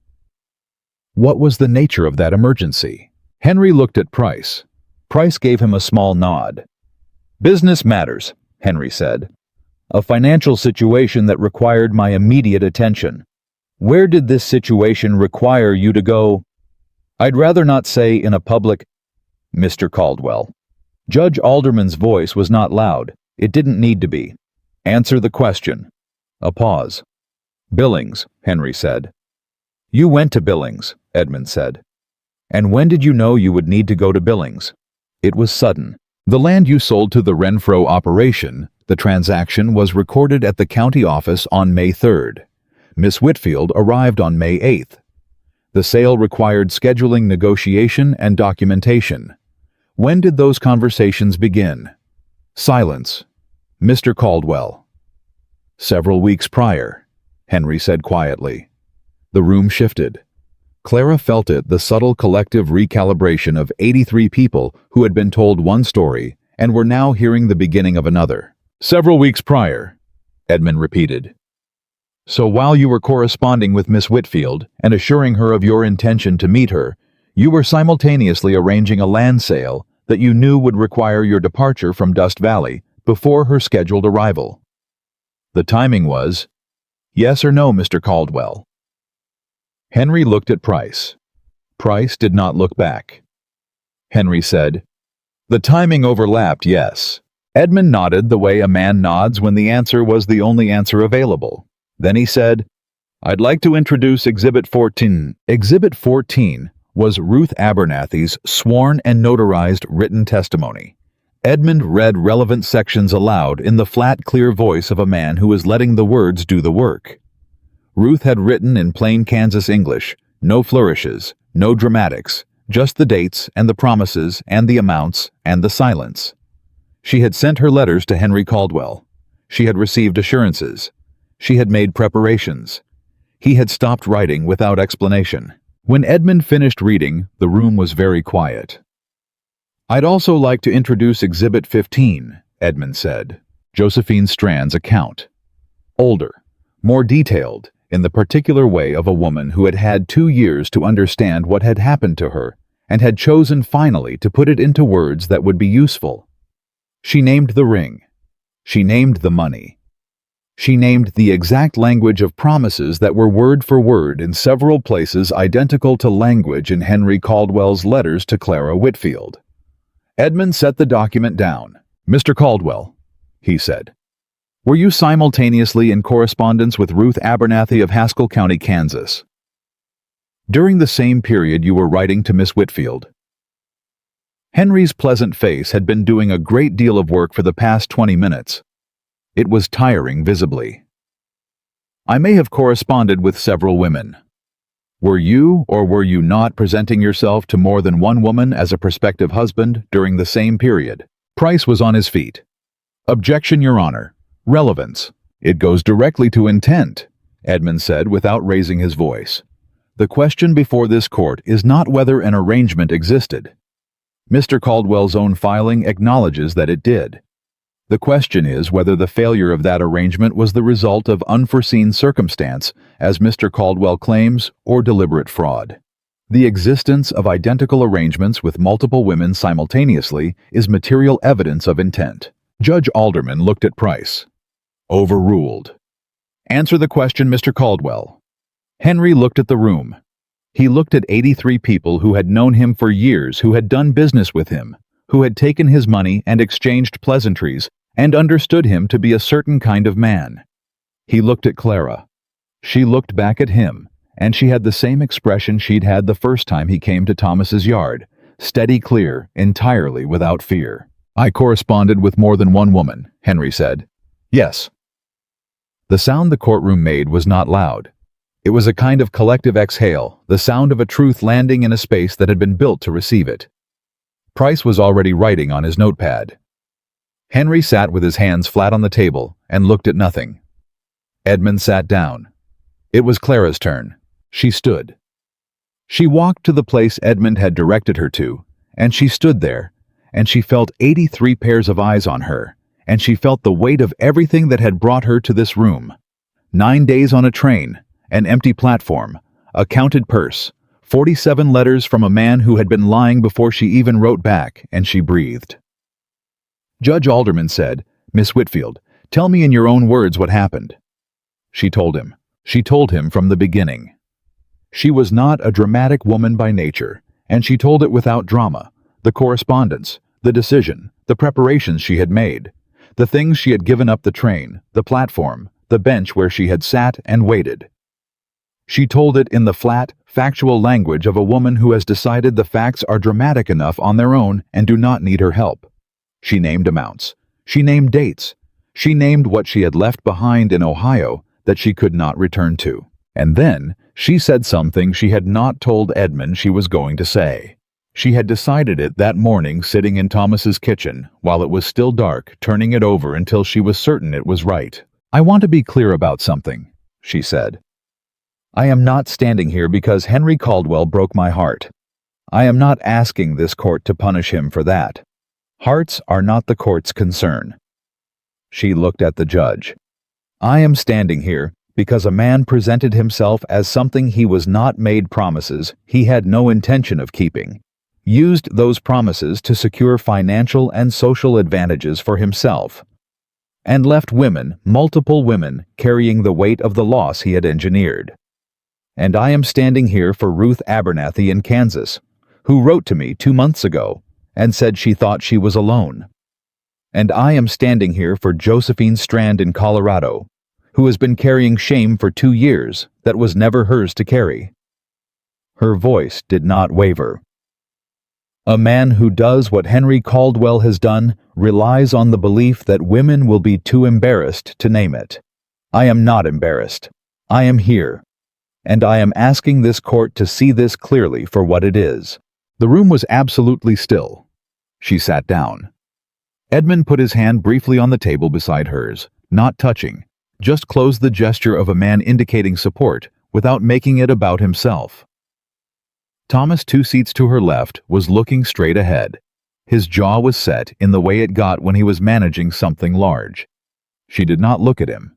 She looked at Judge Alderman, who was writing something, and whose face told her nothing. Price rose for his final address.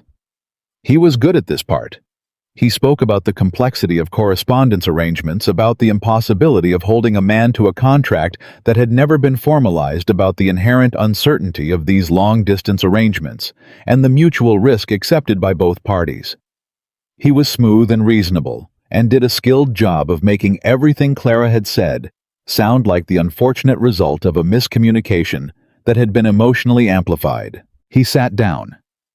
Judge Alderman reviewed his notes for 4 minutes. Clara counted. She counted because it was better than breathing too fast. Then the judge set down his pen and looked at Henry Caldwell. "Mr. Caldwell," he said, "you filed a complaint of breach of contract. In doing so, you acknowledged the existence of an arrangement.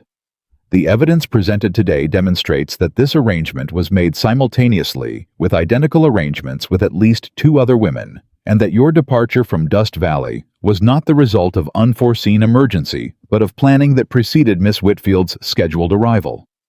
These facts are inconsistent with breach of contract on Miss Whitfield's part. They are, however, consistent with fraud on yours." Henry's face had gone entirely still. "I am dismissing your complaint," Judge Alderman said.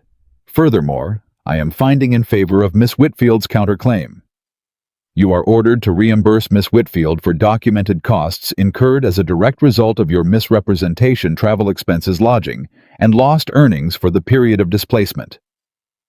Additionally, this court is referring the matter of your conduct toward Miss Abernathy and Miss Strand to the relevant jurisdictions for their consideration." He set down his gavel. One clean final sound. The courtroom erupted.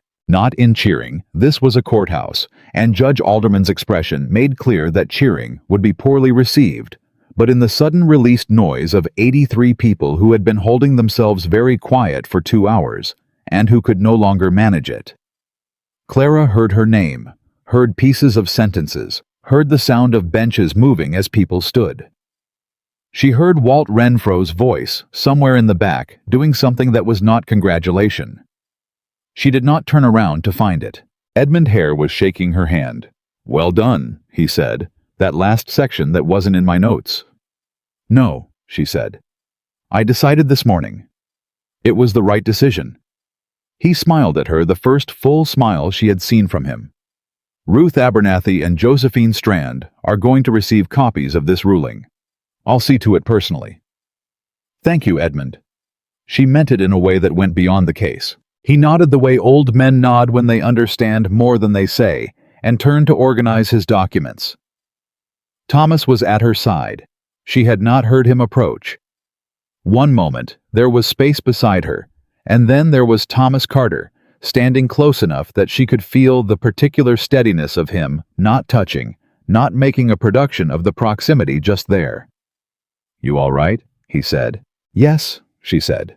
And then, because it was true, and she was tired of being careful, "I'm more than all right." He looked at her. "What you said at the end. About Ruth and Josephine. It needed to be said." "It did," he said. "I didn't know you were going to say it." "Neither did Edmund." The corner of his mouth moved. "That's something." They were moving toward the door now with the rest of the room, and the press of people meant they were closer together than they usually walked, and Clara was aware of this in the particular way she had been increasingly aware of things about Thomas Carter, that she continued to file under, not relevant even as the file grew impractically large. Henry Caldwell was near the door, surrounded by the particular kind of space that forms around a person who has just been publicly exposed. Price was speaking to him in a low voice. Henry was not looking at anyone. As Clara passed, he looked up. She stopped. She did not plan to stop. It simply happened. Her feet made the decision before her thinking mind could weigh in the way certain things do when they have been waiting long enough. Henry looked at her. His face was stripped of the charm now. What was under it was complicated, not simple villainy, not simple regret, but the expression of a man seeing himself clearly for possibly the first time in a long while and finding the view uncomfortable. "Miss Whitfield," he said. She looked at him steadily. "You relied on our silence," she said. "All of us, me, Ruth, Josephine, whoever came before her. You relied on us being too ashamed to speak. That's the only way this works. That's the whole architecture of it." She kept her voice level. "It doesn't work anymore." He said nothing. She walked out. Thomas was 2 steps behind her, and when they came out into the air and light and the ordinary sounds of Dust Valley going about its afternoon, she stopped on the top step and took a breath and felt something move through her that she didn't have a precise name for. Not triumph. Triumph was too small. Not relief.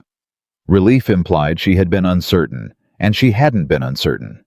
Not really, not about this. It was more like the feeling of setting down something that had been heavy for a long time. The particular lightness of a weight you don't fully appreciate until it's gone. Thomas came to stand beside her. "Clara," he said. "I'm all right," she said. "I keep saying that." "I know." He paused. "This time, I believe you." She looked at him. He was looking at the street, at the ordinary afternoon, the people moving the town, that had been watching her for 2 months, and would now have something different to watch.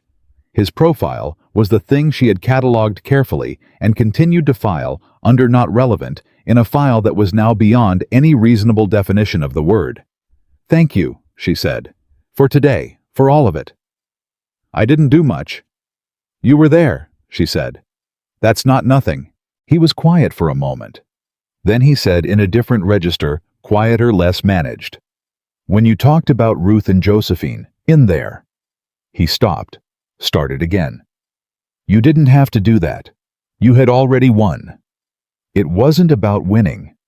"I know." He turned and looked at her. "That's what I'm saying."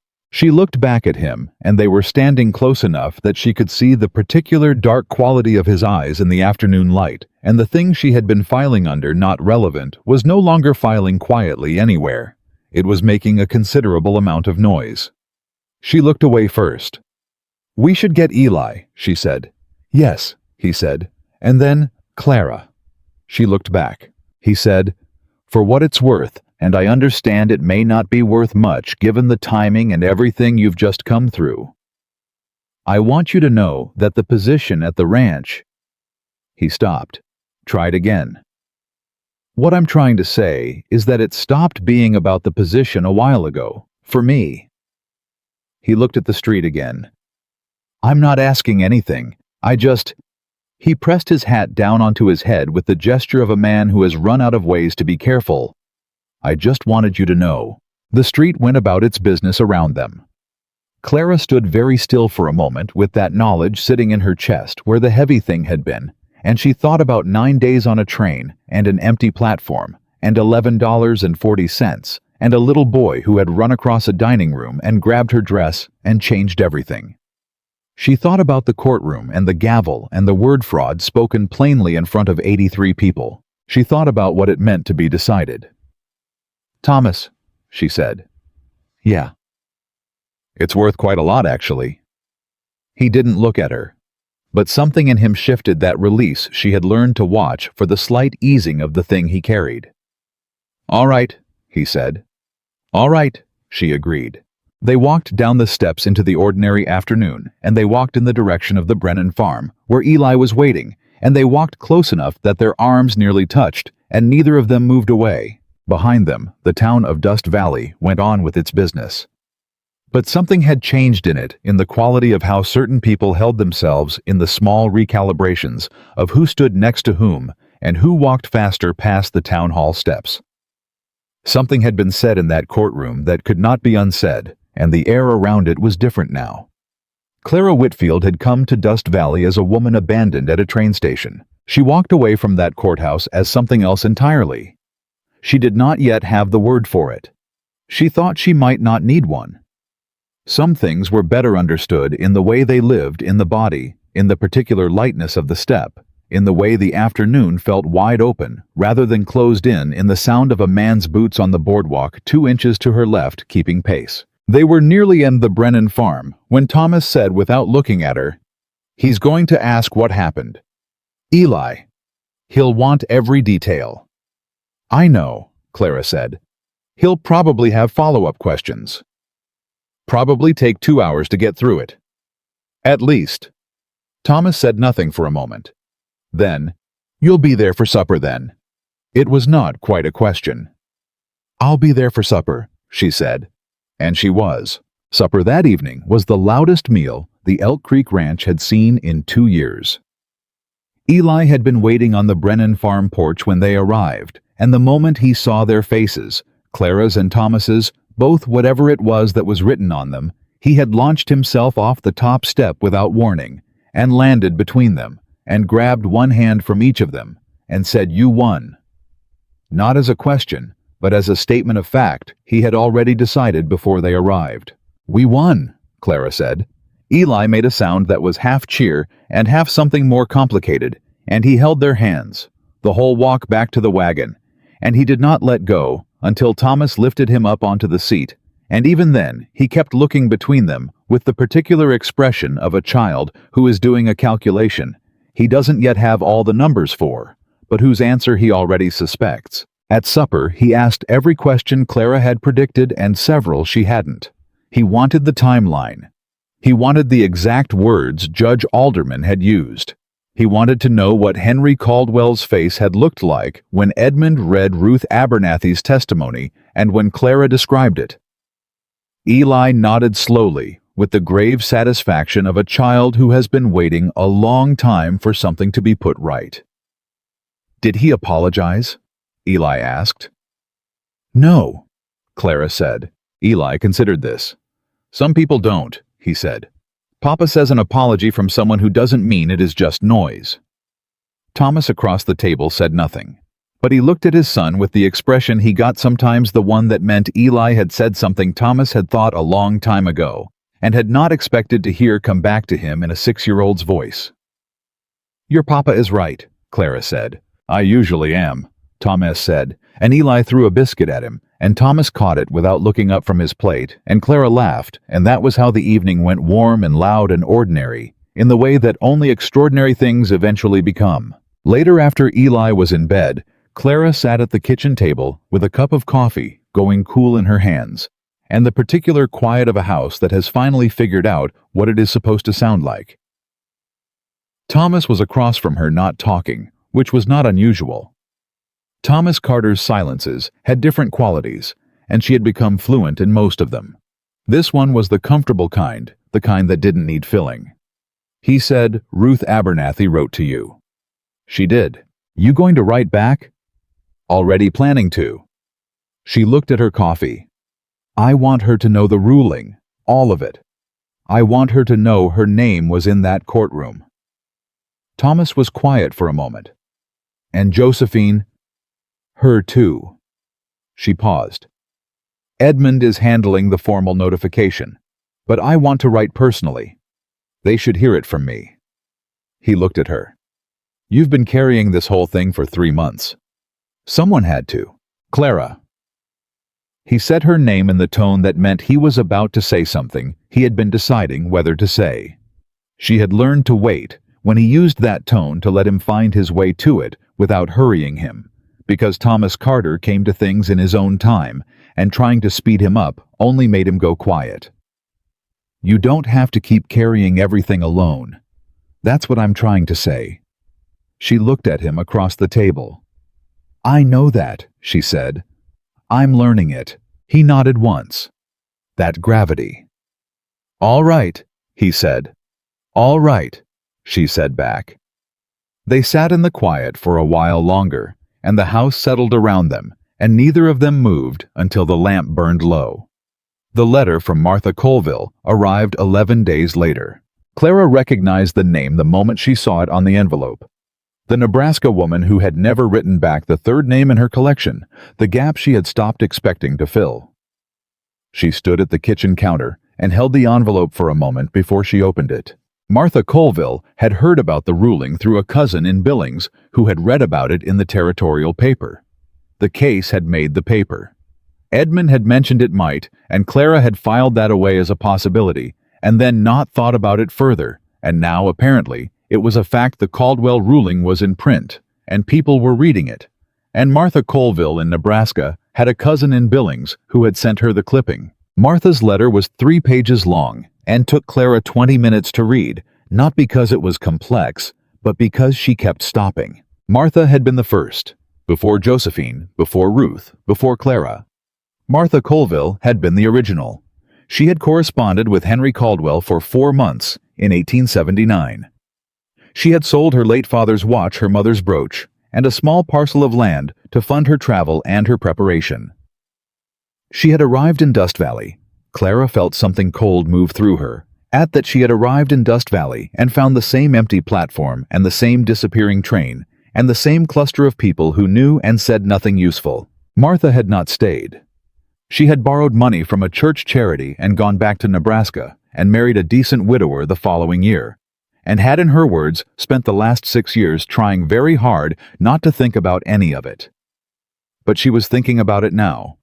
Because of Clara. She wrote, "I did not write back when you first wrote, because I was ashamed. I have spent a great deal of time being ashamed of something that was never my fault. And reading about what you did in that courtroom made me understand for the first time that the shame I have been carrying belongs to him, not to me. I want to thank you for that, Miss Whitfield. I don't have the words for it exactly, but I wanted you to know." Clara set the letter down on the kitchen table. She sat down. She did not cry. She was not generally a woman who cried easily, and she had spent a great deal of the past 3 months directing the energy that might have become tears into things that were more useful. But she sat at the table, and she felt the weight of Martha Colville's 3 pages in a way that settled somewhere very deep, and she understood with a precision she had not had before exactly what the courtroom had been for. Not just for her, Not just for the ruling and the money and the public acknowledgement. For Martha Colville in Nebraska, who had been carrying shame for 6 years that had never belonged to her. For all the women after Martha who might have been reached by the ruling in the territorial paper. For the ones she didn't know about and would never know about, who might read one paragraph about a case in Dust Valley, Montana territory and feel something shift in how they had been understanding their own story. Thomas found her there when he came in for the midday meal. He looked at the letter on the table, looked at her face, and sat down without asking. She pushed the letter across to him. He read it, all 3 pages. He read the way he did everything completely, without rushing, without performing his reaction. When he finished, he set it down and looked at her. "She was the first," Clara said. "I know. There could be more. Women we don't know about. Women who never found out about the ruling. Women who are still—" She stopped. "Clara, I know I can't reach all of them. I know that." She put her hand flat on the table. "But I'm going to write to Martha. And I'm going to ask Edmund whether the ruling can be sent to the territorial paper formally, not just reported on so that it's a matter of permanent record. And I'm going to—" She stopped again. "What?" Thomas said. She looked at him. "I want to start a school." The kitchen was quiet. "There's no school in Dust Valley," she said. "There hasn't been for 2 years. Edmund told me the town has been talking about it and not doing it. The building is still there. It needs work, but it's structurally sound. I looked at it when I walked past it last month." She watched his face. "I'm a qualified teacher. I have 6 years of experience. There are children in this town and on these ranches who are not being educated because no one has organized the thing that needs to be organized." Thomas was looking at her with an expression she had not seen before, something past the measuring and the managing, something that was simply open. "You've been thinking about this a while," he said. "Since about the 2nd week I was here," she said. "I didn't say anything because I was focused on the case.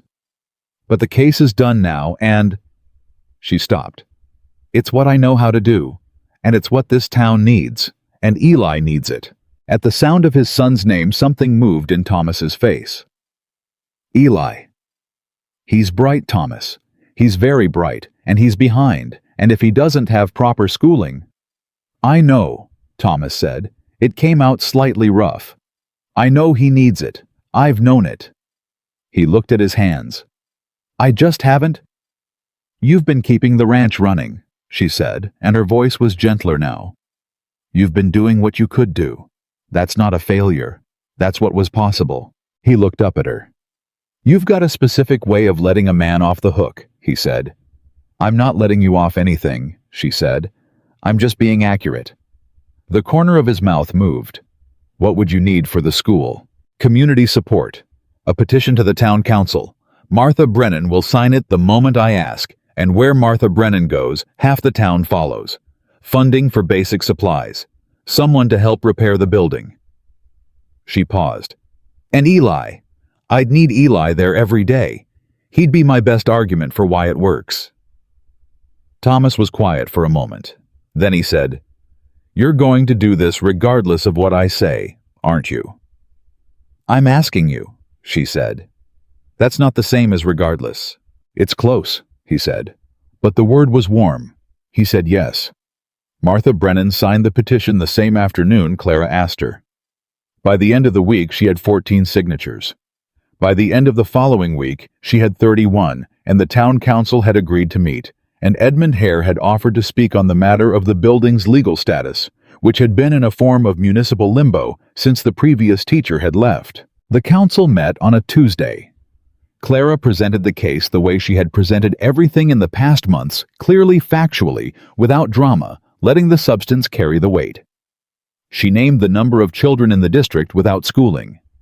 She named the economic cost to a community of an uneducated next generation. She named her qualifications. She named her terms. The council voted 4-1 in favor. The one dissenting vote was Walt Renfro, which surprised no one, least of all Clara. Walking out of the council meeting, Thomas at her side, she said, "Renfro." "Expected," Thomas said. "Yes," she said. "I just wanted to say it out loud." "Feel better?" Marginally, she said. And then, yes. Actually, yes. He laughed that rusty real laugh she had been collecting since the first time she heard it, and she felt it in her chest, the same way she always did, and she stopped filing it anywhere and simply let it be there.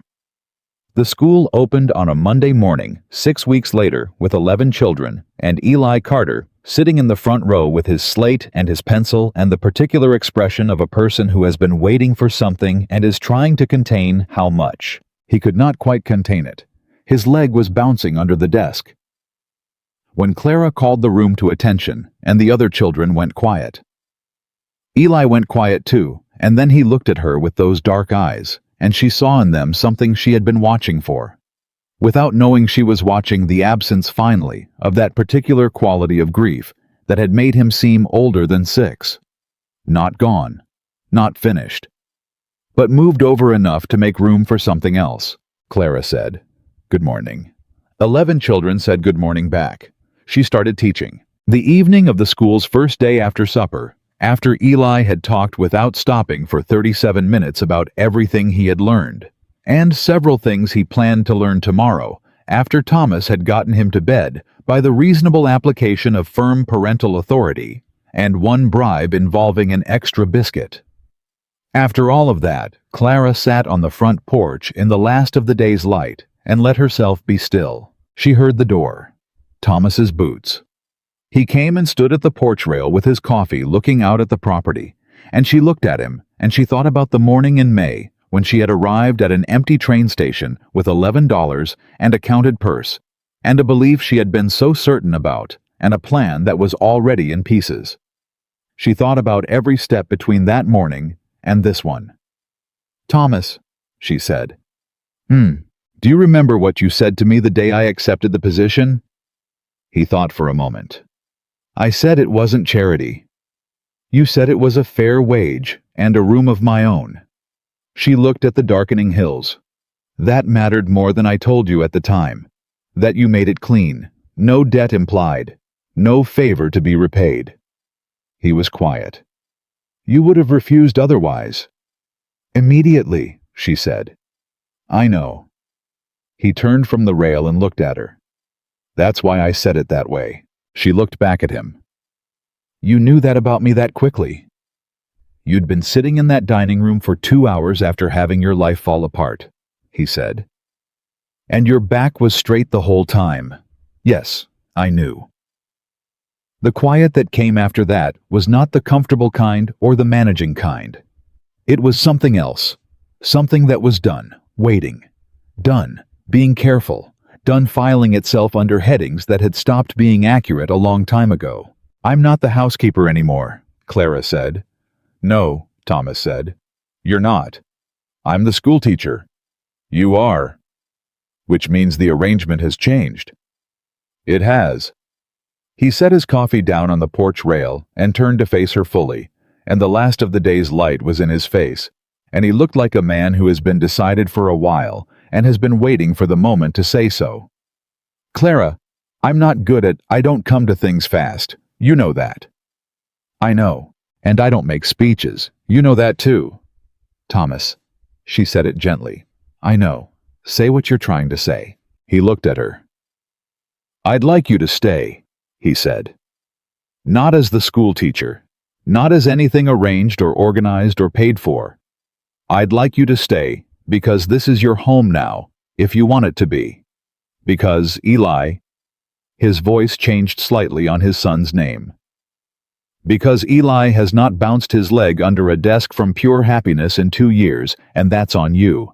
And because He stopped, tried again. "I haven't whistled in 2 years either, and I caught myself doing it this morning, out on the east fence, just doing it, without thinking." Clara felt something happen in her chest that was too large for the porch and too quiet for words. "I'm not asking you to be anything other than what you are," Thomas said. "I'm asking you to be what you are here, with us, permanent."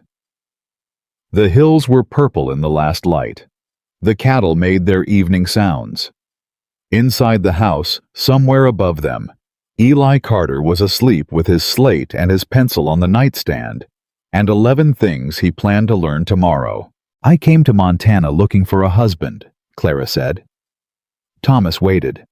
"I found an empty platform," she said, "and a bench, and a dining room, and a little boy who grabbed my dress and said the word that changed everything."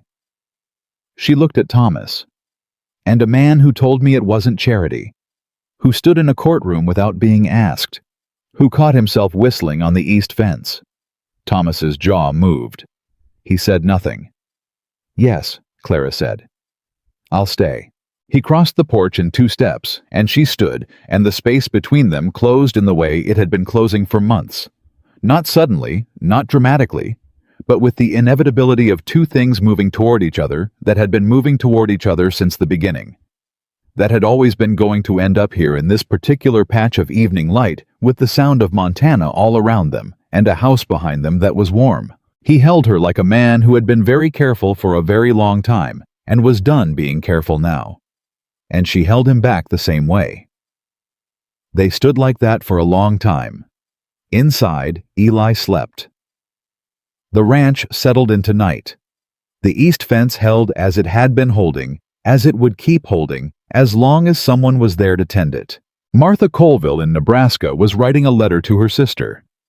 Ruth Abernathy in Kansas had pinned the territorial paper clipping to the wall beside her kitchen window. Josephine Strand in Colorado had returned a ring box to the back of a drawer where it no longer needed to be looked at. Edmund Hare was writing up the school petition's approval with the careful satisfaction of a man who has done one more good thing before he is done doing them. And Clara Whitfield, who had traveled 9 days on a train toward a lie, who had sat on a bench with her counted purse and her straight back, who had been called Mama by a child who needed someone to stay, who had stood in a courtroom and said the names of women who had believed they were alone. Clara Whitfield stood on the porch of the Elk Creek Ranch in the arms of a man who had learned to whistle again, and she was home. Not the home she had planned. Not the home she had crossed the country for. Something better than planned, something true. Something earned, something built from the pieces of a broken promise, by a woman who had refused at every point to let someone else's cruelty determine what her life became. She had not been rescued. She had not been given anything that wasn't already hers to take. She had simply refused to leave, refused to be silent, refused to carry shame that belonged to someone else. And in that refusal, she had built something that no man's absence, no courtroom, no whisper, and no empty train platform could ever take from her again. This was not the end of Clara Whitfield's story. It was the first morning of it.